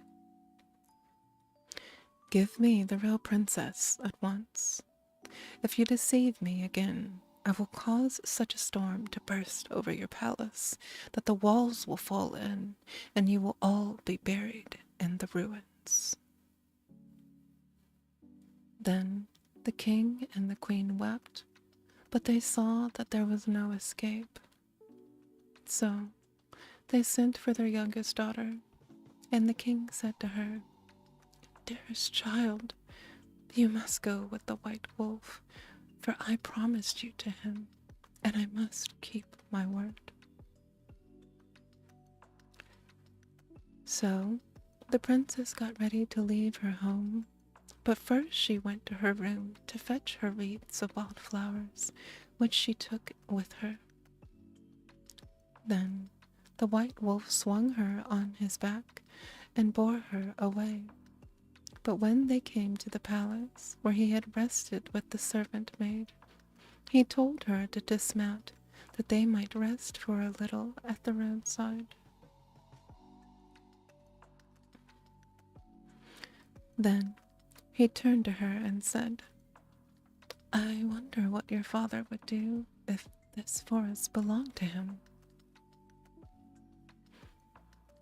And the princess answered, "My father would cut down the trees and turn it into a beautiful park and gardens, and he and his courtiers would come and wander among the glades in the summertime." "This is the real princess," said the wolf to himself, but aloud he said, "Mount once more on my back, and I will bear you to my castle." And when she was seated on his back, he set out through the woods, and he ran and ran and ran, till at last he stopped in front of in front of his stately courtyard with massive gates. "This is a beautiful castle," said the princess, as the gates swung back and she stepped inside. "If only I were not so far away from my father and my mother." But the wolf answered, "At the end of a year, we will pay a visit to your father and mother." And at these words, the white furry skin slipped from his back, and the princess saw that he was not a wolf at all, but beautiful youth, tall and stately, and he gave her his hand and led her up the castle stairs. One day, at the end of half a year, he came into her room and said, "My dear one, you must get ready for a wedding. Your eldest sister is going to get married, and I will take you to your father's palace. When the wedding is over, I shall come and fetch you home. I will whistle outside the gate, and when you hear me, pay no heed to what your father or mother say. Leave your dancing and feasting, and come to me at once. For if I have to leave without you, you will never find your way back home, or you will never find your way back alone through the forest."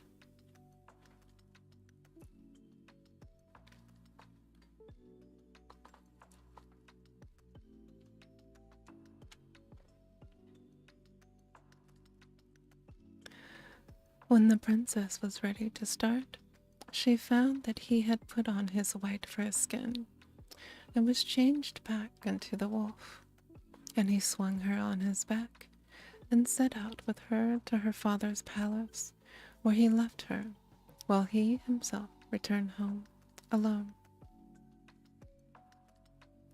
But in the evening, he went back to fetch her, and standing outside the palace gate, he gave a long, loud whistle.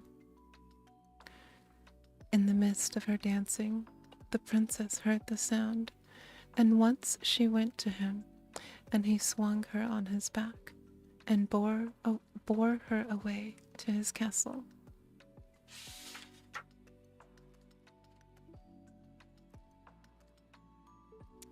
Again, at the end of half a year, the prince came into her room as the white wolf and said, "Dear heart, you must prepare for the wedding of your second sister.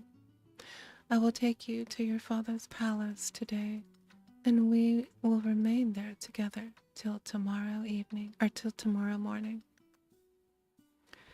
So they went together to the wedding. In the evening, when the two were alone together, he dropped his fur skin and, ceasing to be a wolf, became a prince again. Now, they did not know that the princess's mother was hidden in the room. When she saw the white skin laying on the floor, she crept out of the room and sent a servant to fetch the skin and to burn it in the kitchen fire. The moment the flames touched the skin, there was a fearful clap of thunder heard, and the prince disappeared out of the palace gate in a whirlwind and returned to his palace alone.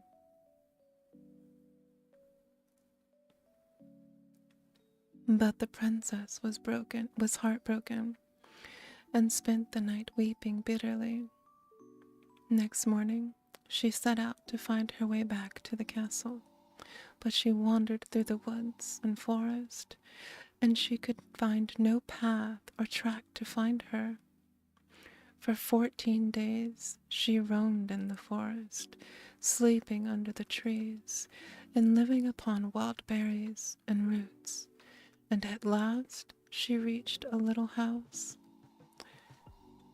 She opened the door and went in, and found the wind seated in the room all by himself.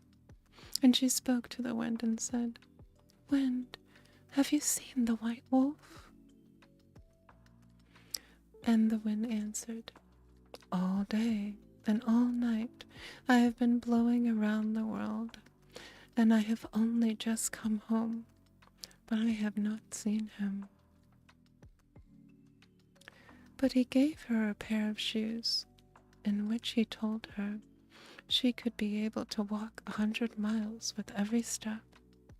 And then she walked through the air till she reached a star, and she said, "Tell me, star, have you seen the white wolf?"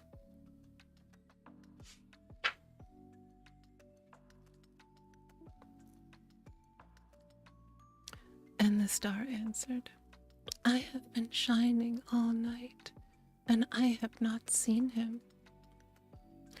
But the star gave her a pair of shoes, and told her that if she put them on, she would be able to walk 200 miles at a stride.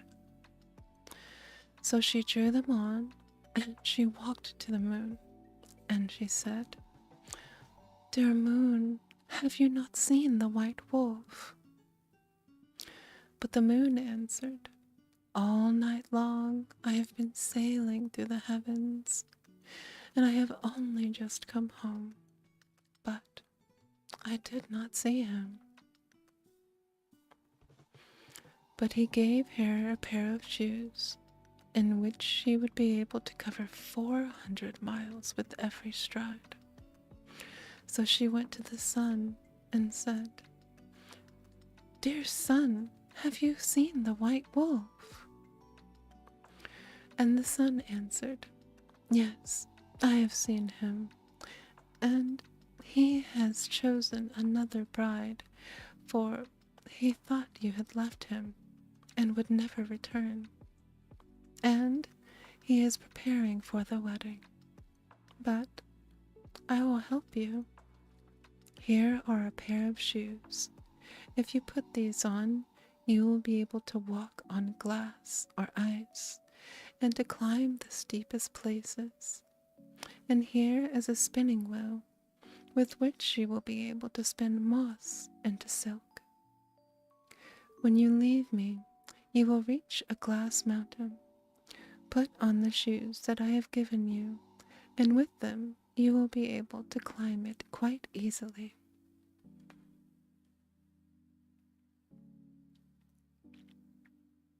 At the summit, you will find the palace of the White Wolf. Then the princess set out, and before long she reached the glass mountain, and at the summit she found the White Wolf's palace, as the sun had set. But no one recognized her, as she had disguised herself as an old woman and had wound a shawl around her head. Great preparations were going on in the palace for the wedding, which was to take place the next day. Then the princess, still disguised as an old woman, took out her spinning wheel and began to spin moss into silk. And as she spun, the new bride passed by, and seeing the moss turned into silk, she said to the old woman, "Little mother, I wish you would give me that spinning wheel." And the princess answered, "I will give it to you if you will allow me to sleep tonight on the mat outside the prince's door."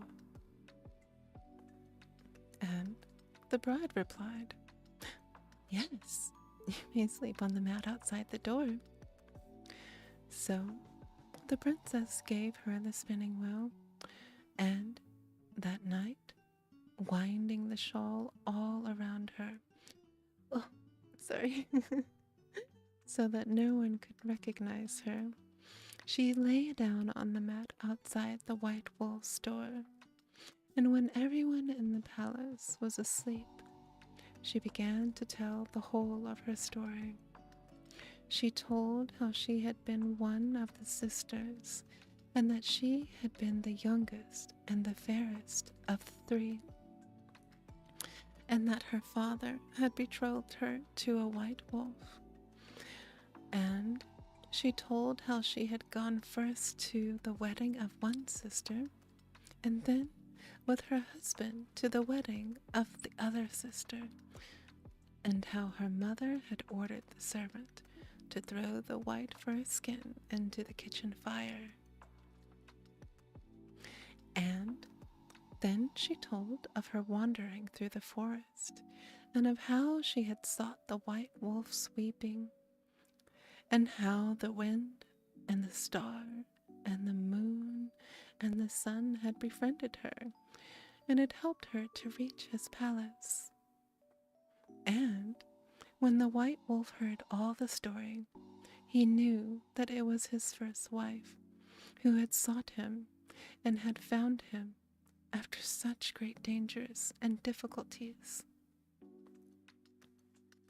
But he said nothing, for he waited till the next day, when many guests, kings and princes from far countries, were coming to his wedding. Then, when all the guests were assembled in the banqueting hall, he spoke to them and said, "Hearken to me, ye kings and princes, for I have something to tell you. I had lost the key of my treasure casket, so I ordered a new one to be made, and I have since found the old one. Now, which of these keys is the better?" Then all the kings and royal guests answered, "Certainly the old key is better than the new one." Then said the wolf, "If that is so, my former bride is better than my new one." And he sent for the new bride, and he gave her in marriage to one of the princes who was present. And then he turned to his guest and said, "And here is my former bride." And the beautiful princess who led into the room and seated beside him on his throne. I thought she had forgotten me, and that she would never return, but she has sought me everywhere, and now we are together, Once more, we shall never part again. The end. And me. And me. Alright, my dears. That is your reading for today. And that is our gameplay and introduction into the Tiny Bookshop. I truly hope that everyone enjoyed the game and the reading today. I thought it was very super, super cute. But for now, I bid you adieu. Sweet dreams wherever you are. Do your very best to reach for the stars and never give up on believing that your dreams can come true. Sweet dreams. Oyasumira. And good night, my dears.